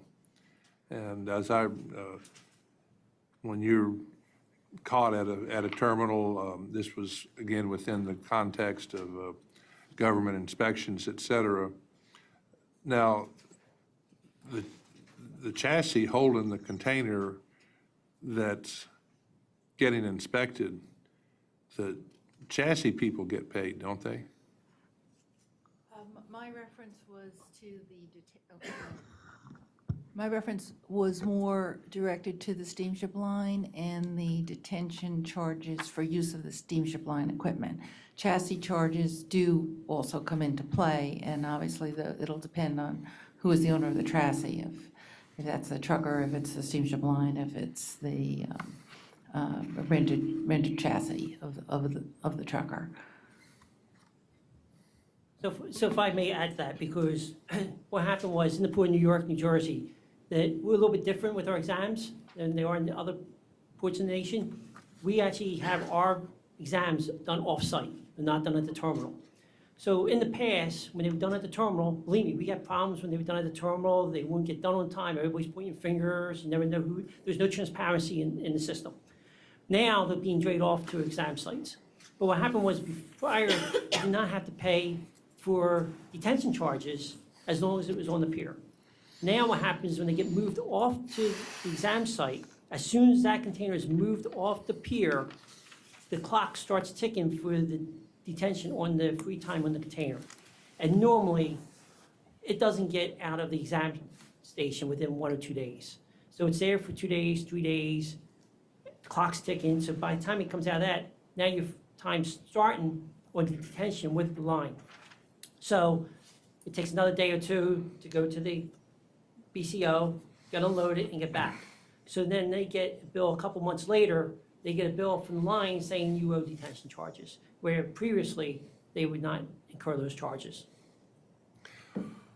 Okay, but I guess the rather loose line I'm sort of pointing to there is a principle where the chassis provider, everybody's nodding their head. Well, of course, they get paid per day, but the owner of the container doesn't get paid.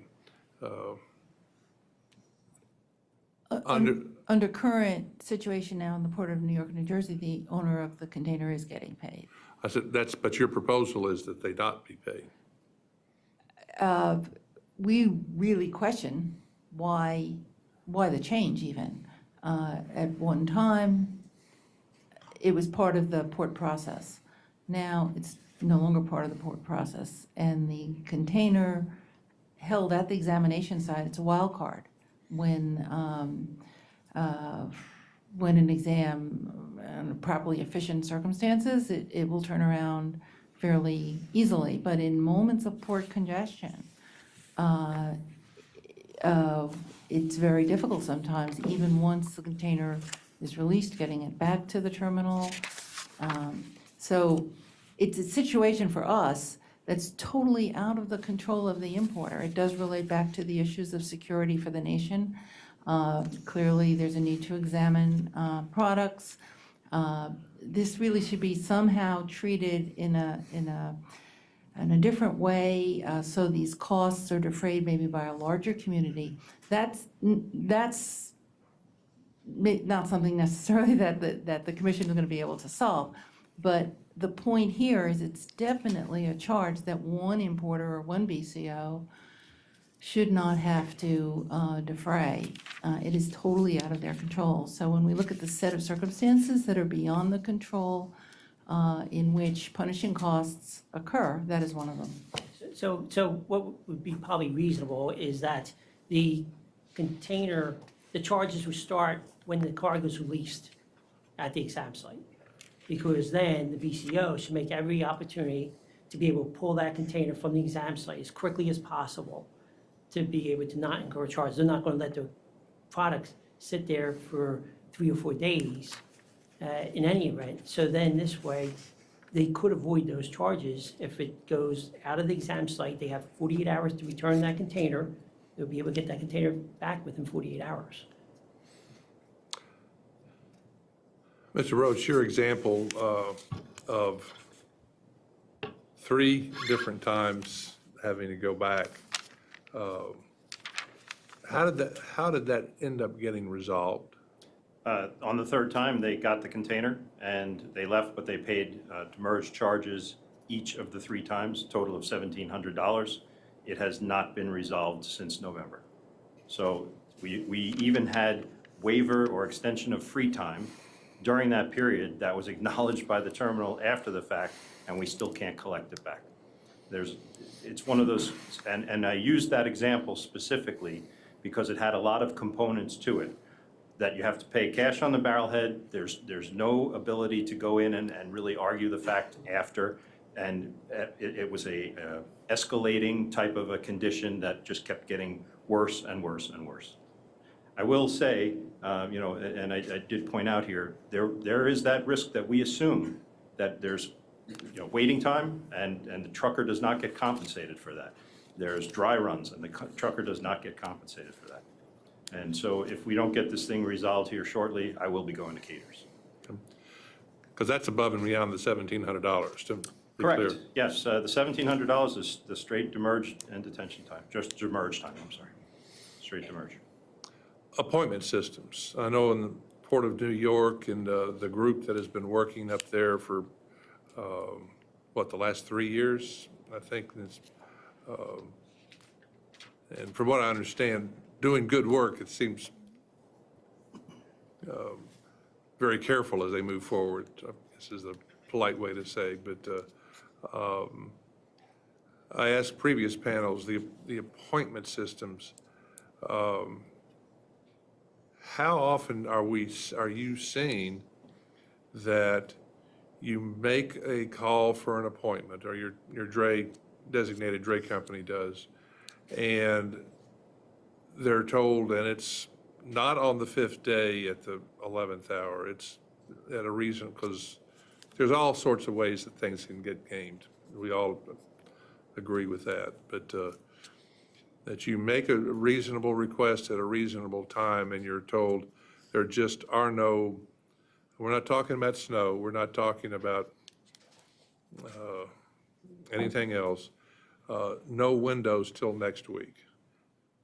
How prevalent is that? So from our standpoint, out in the West Coast, we're seeing that on a regular basis. Okay, that- well, what does regular basis mean, Mr. Roach?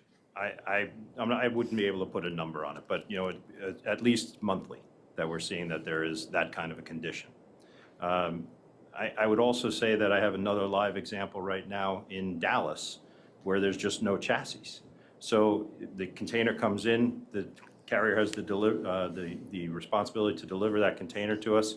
They have to use the fleet chassis, they're the pool chassis out of Dallas, and we're told all of last week until Friday that there was no chassis available in Dallas, so you're basically in demurrage for 8 days. Very similar to the appointment system, it's just there's no availability for you to go and get that container.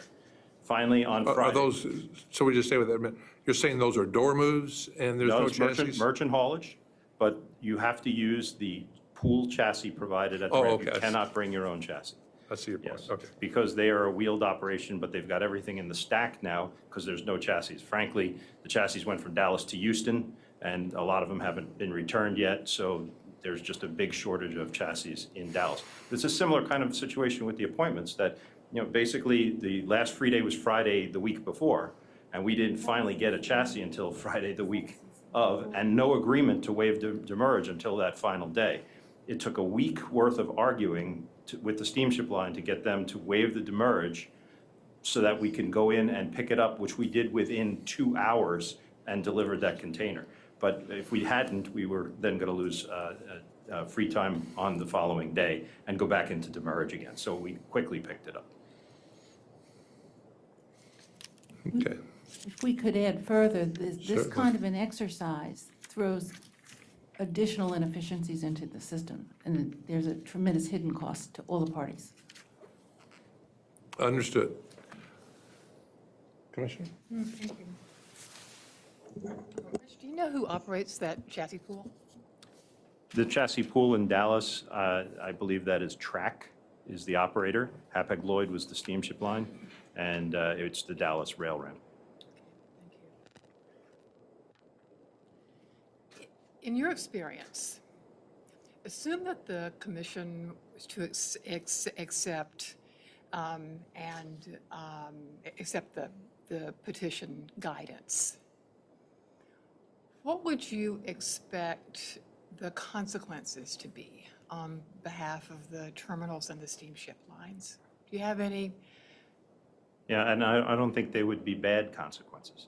The consequences that I would expect is that there would be a greater increase in free time so that the terminals or the steamship lines are not actually collecting when there's issues that are beyond everyone's control, not collecting the demurrage and detention. So I don't think that when we talk about consequences, it's an extension of free time. To them, it's a consequence of not collecting the money that they're collecting today.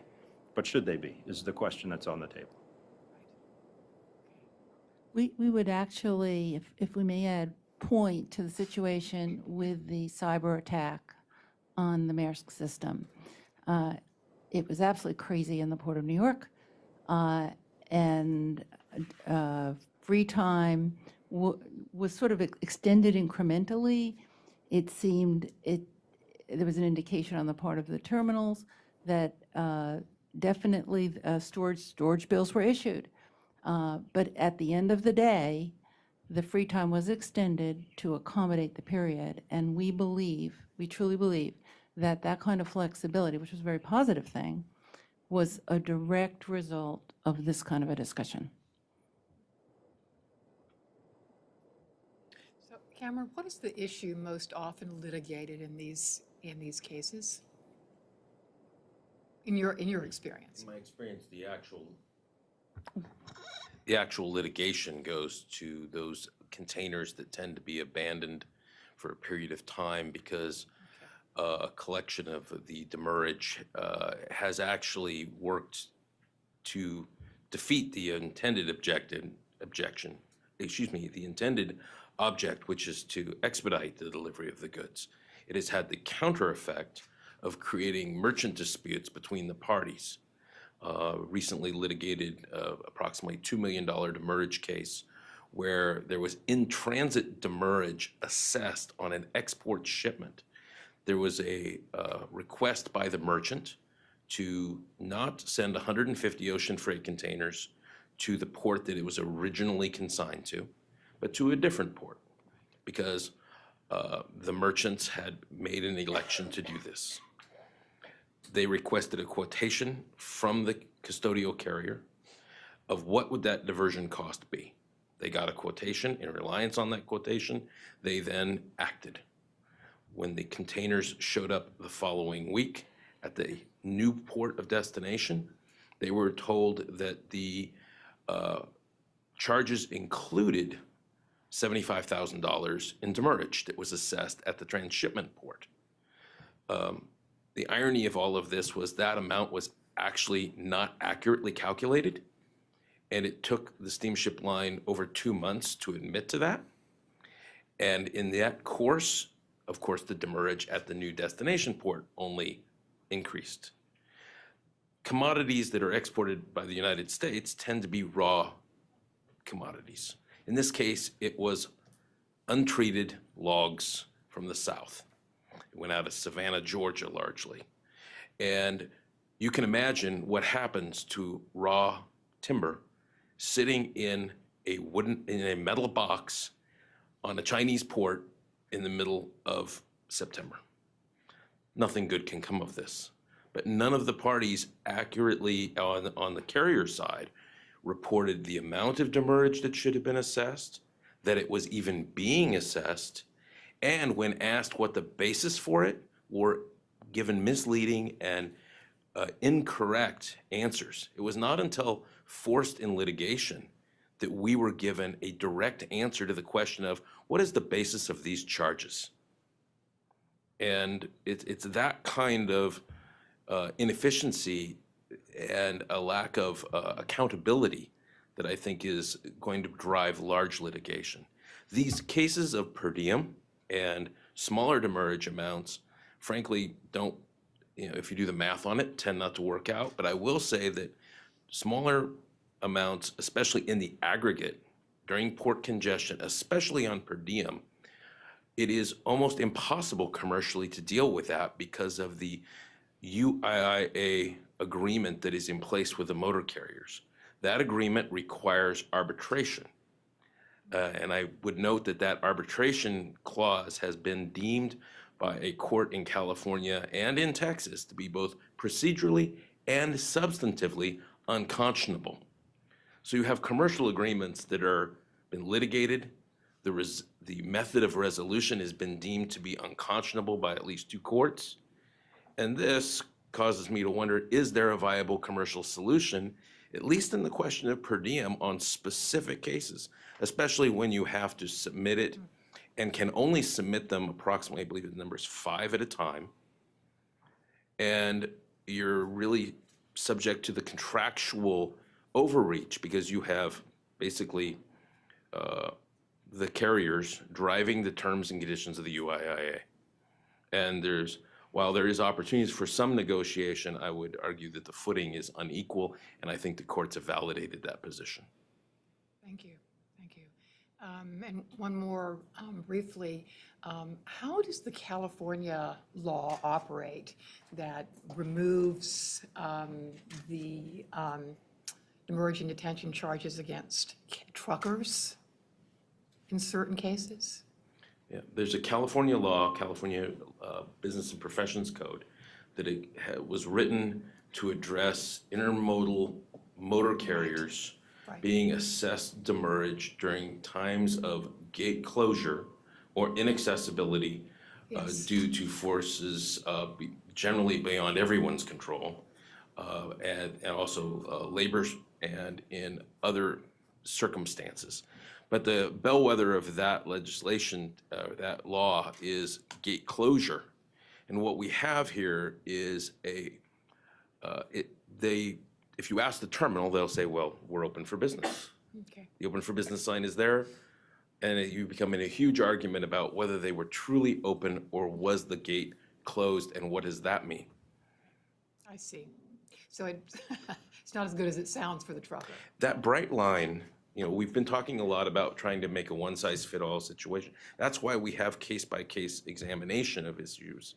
We cannot, regulations never historically have addressed all facts in all cases. They are broad. And then we look at the facts and we make a determination based on the fact and circumstances of what is or is not inequitable, and if the gate is closed or not closed. Thank you. And I think that's a point that Commissioner Maffei and several of his questions has been trying to drill to, but Thank you, Mr. Chairman. Just a point of clarification, Mr. Roche, where are you? Where is Mohawk Global Logistics headquartered? In Syracuse, New York. Oh, the best medium-sized city in the United States. But perhaps tied with Louisville, Kentucky. he's shameless. It's off topic a little bit, Mr. Roach, but do you consider the Washington DC weather to be cold or winter-like at all?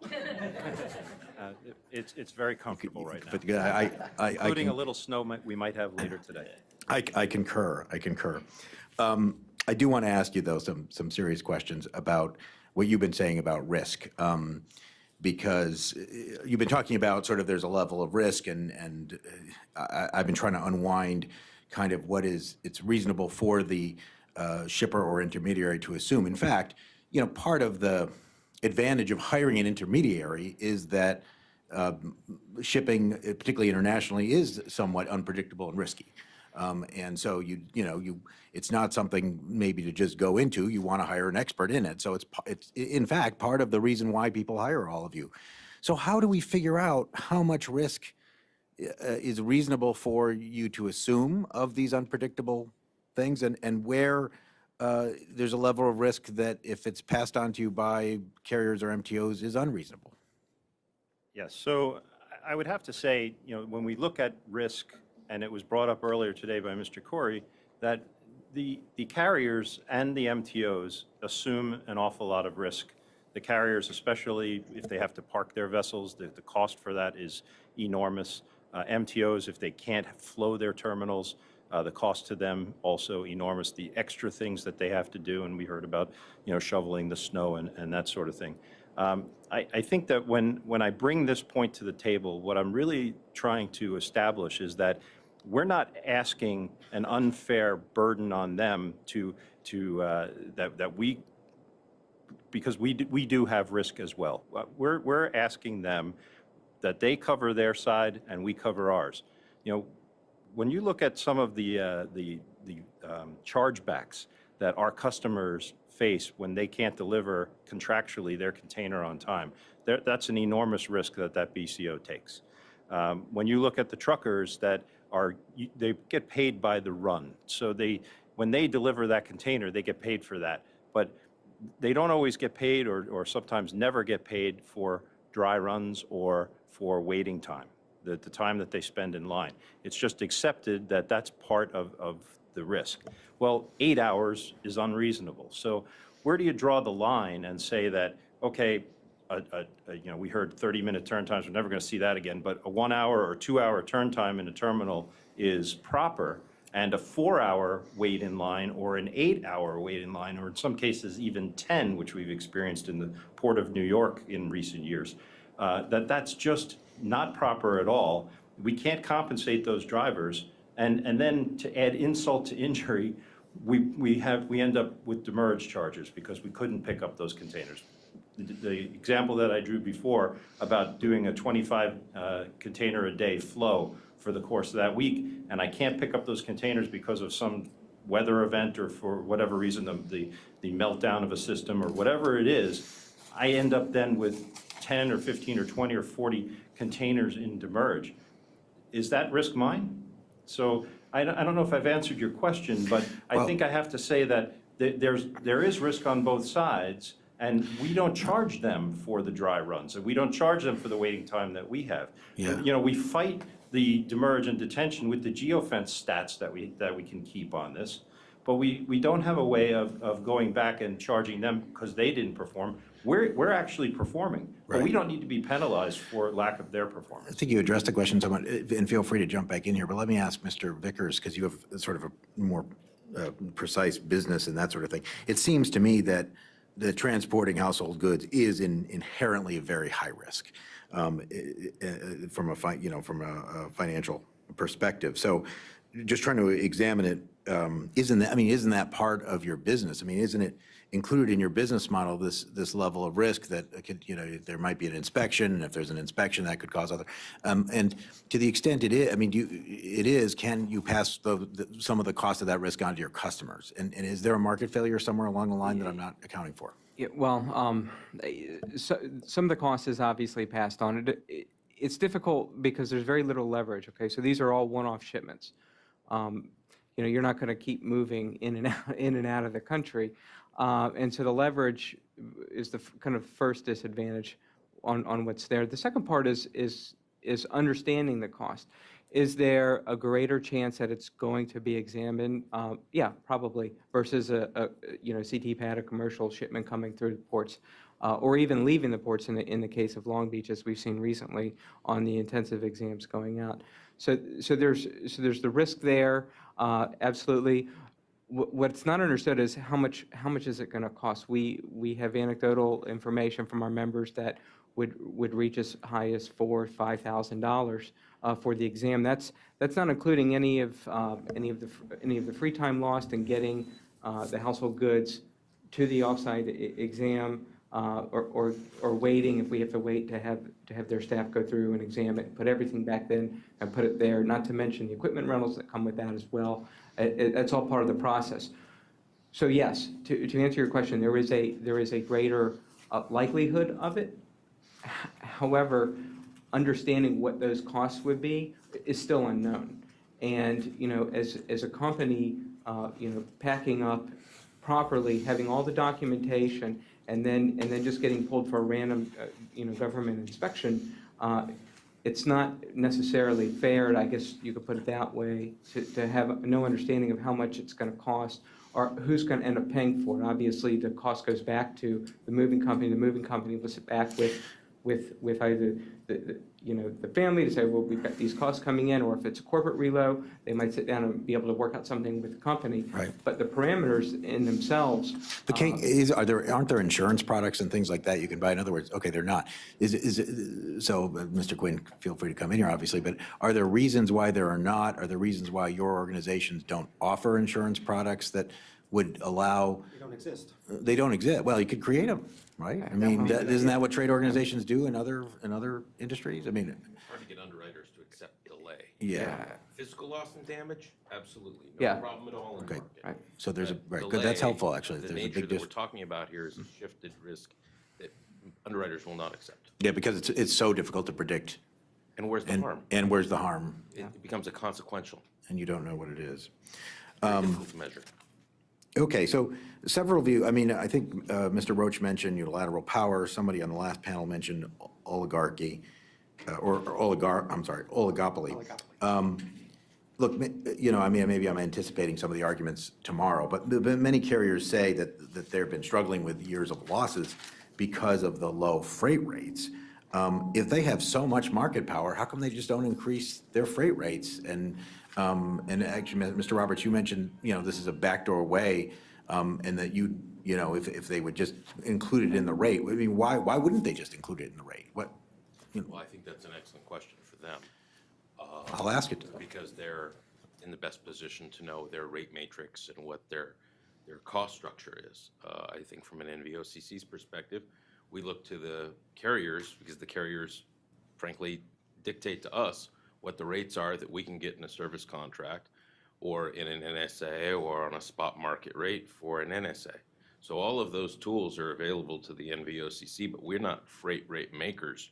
We're takers in the marketplace, and we seek to make a fair living off of the $100 differential that we can often make in the transaction. So as a practical matter, if suddenly the rates went way up, it's not like you wouldn't be able to change it. It's that the fact that they're, I guess, relatively low compared to historical standards is just, it's good for you, but it's not something you can control or go to somebody else. I think the margins that the NVOCC is able to, I'll use the euphemism, enjoy, are based in not on anything other than what that value of the service is. It's not a markup that is, we can't say, okay, the freight rate increased.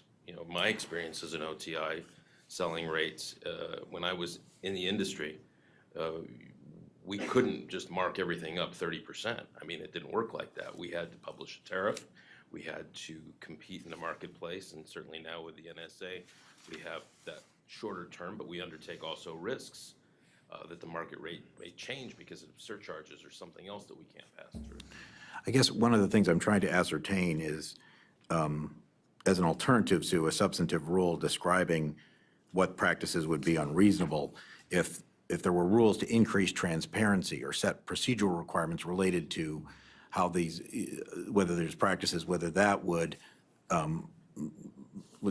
address some of the issues in the petition or not. In other words, and it gets back a little bit to our discussion about whether the carriers are using this as a profit center, or whether these are, if there were more sort of transparency requirements so that they had to tell you how much of these charges they had to then pass, pay, or how much were profits or whatever.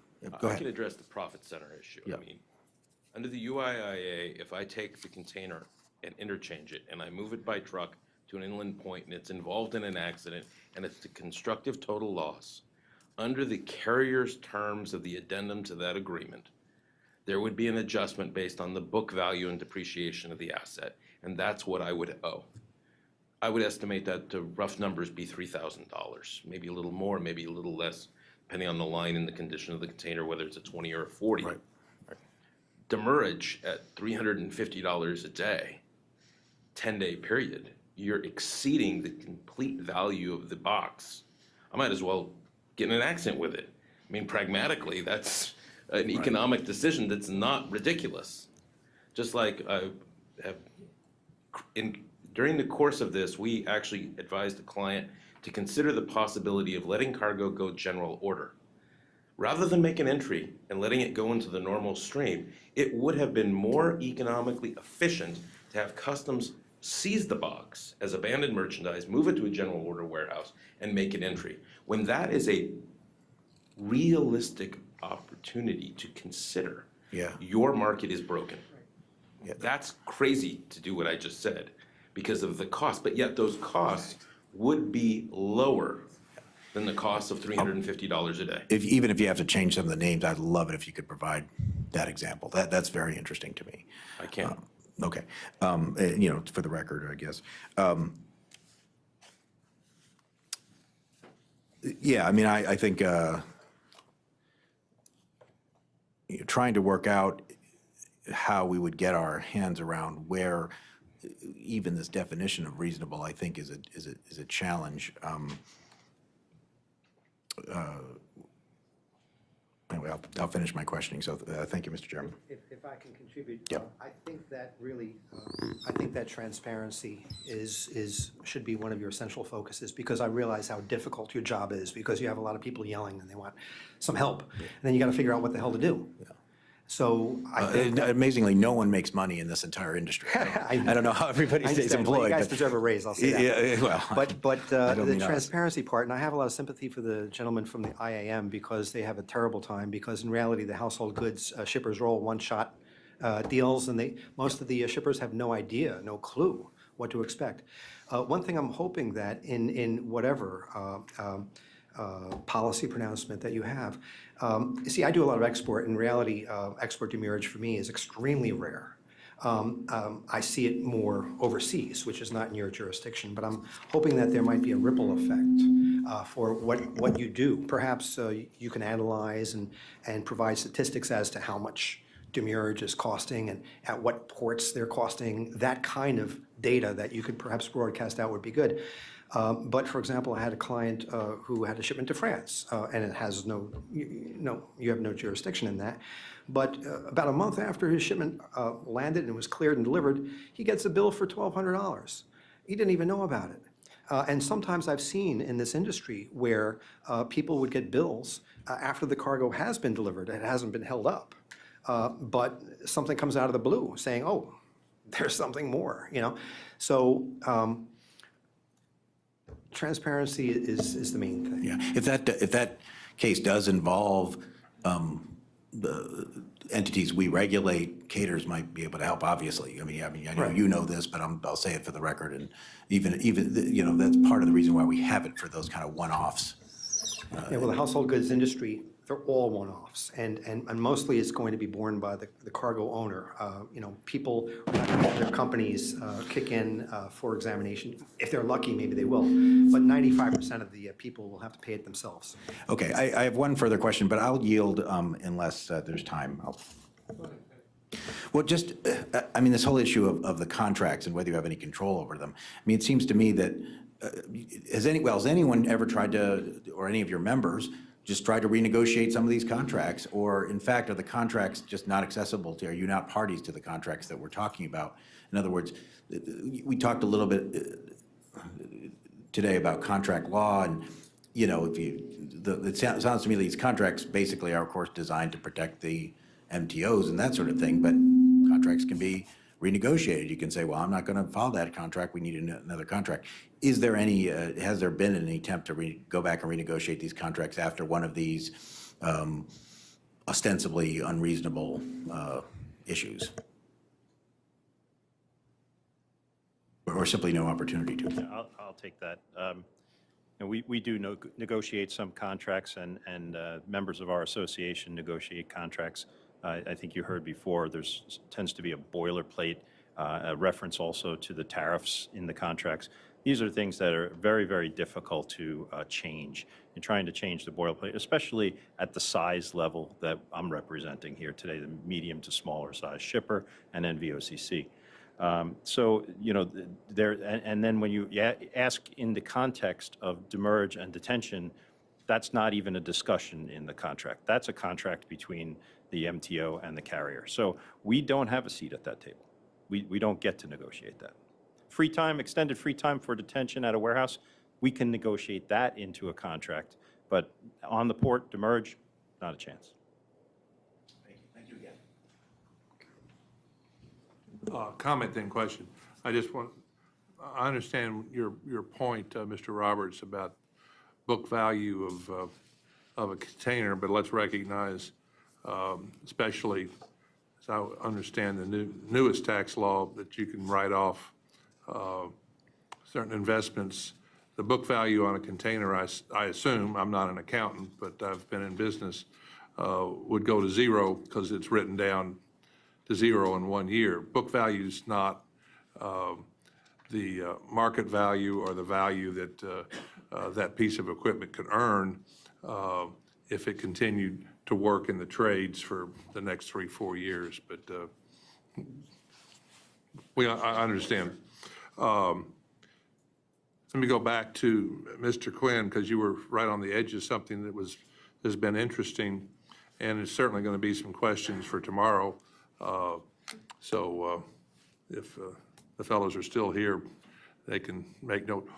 So a part of the purpose of Shipping Act, as Congress gave it to us, is to whatever extent possible harmonize with our trading partners, other countries.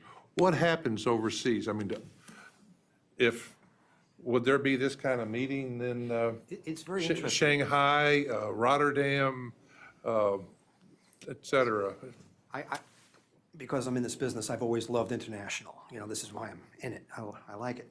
And I investigate a lot myself. And I look at different ports in different parts of the world. And I was remarking recently in northern Brazil, there's a port, and they were advertising their services, and they said 1 month free at their ports. I said, my God, that's terrific, you know. And then I compared that with some ports in India, and they were giving 20 days free. But of course, in India, it takes so damn long to go through customs, they have to do that.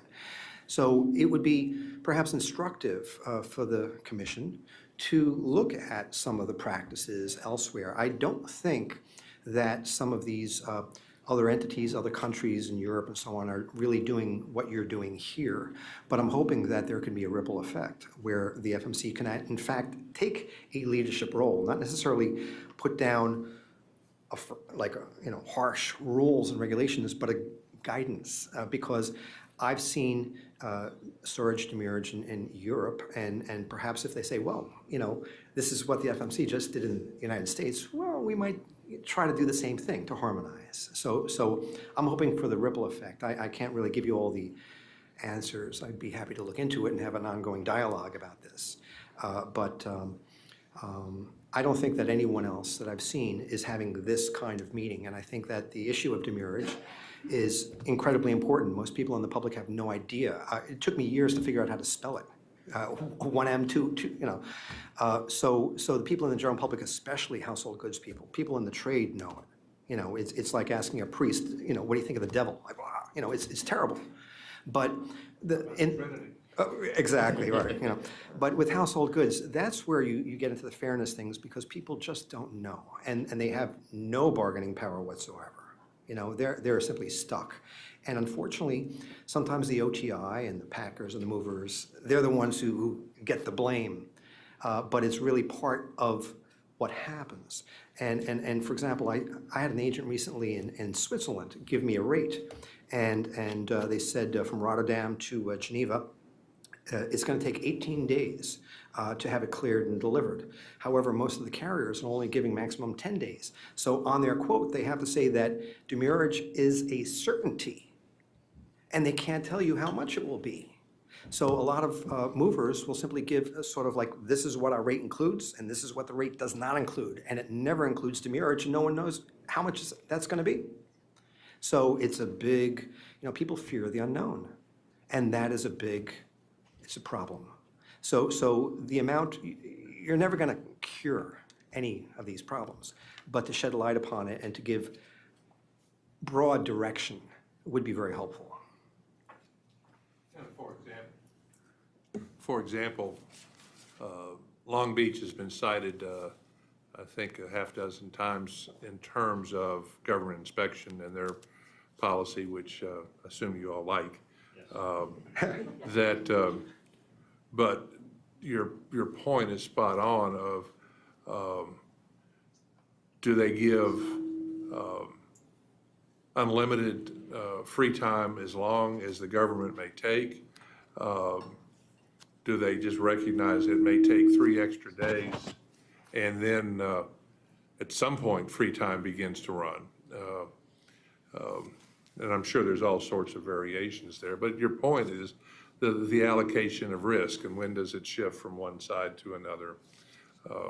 It's pretty strict. I don't think that they really don't care for whatever reason. They're just going to say, this is how many days, and it doesn't matter if it's because it's going to be inspected or what have you. My last comment is this, that I think we have just one mic on, would help.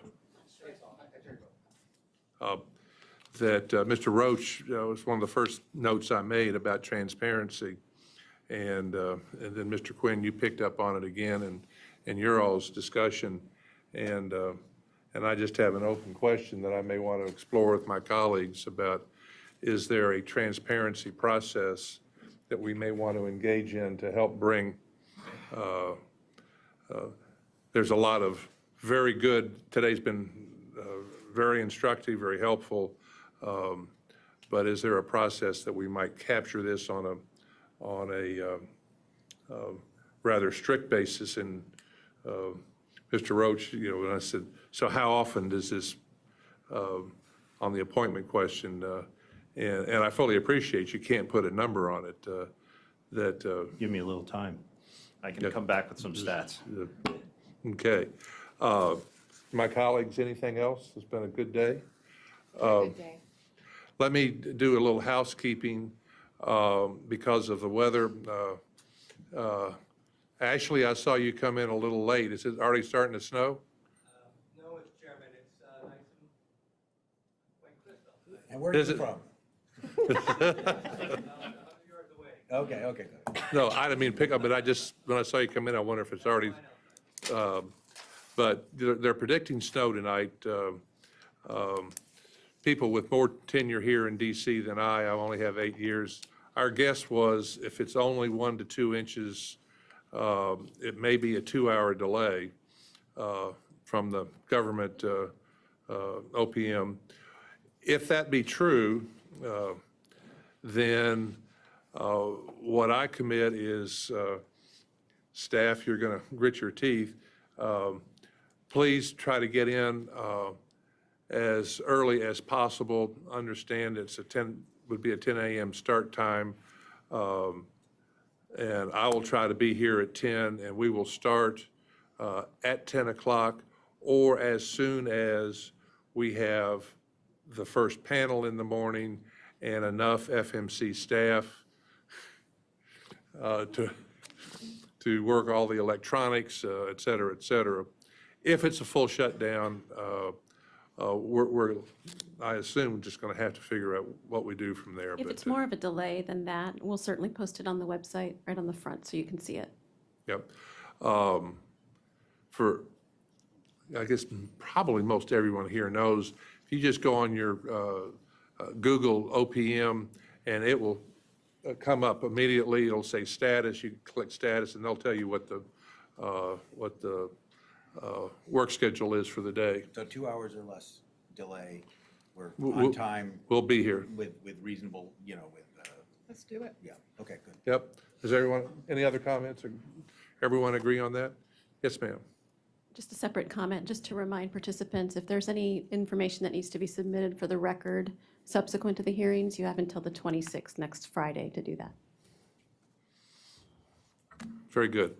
Thank you again for all the witnesses, and they're excellent, and look forward to tomorrow. So thanks again. Thank you, Mr. 4 o'clock, we're adjourned. I got,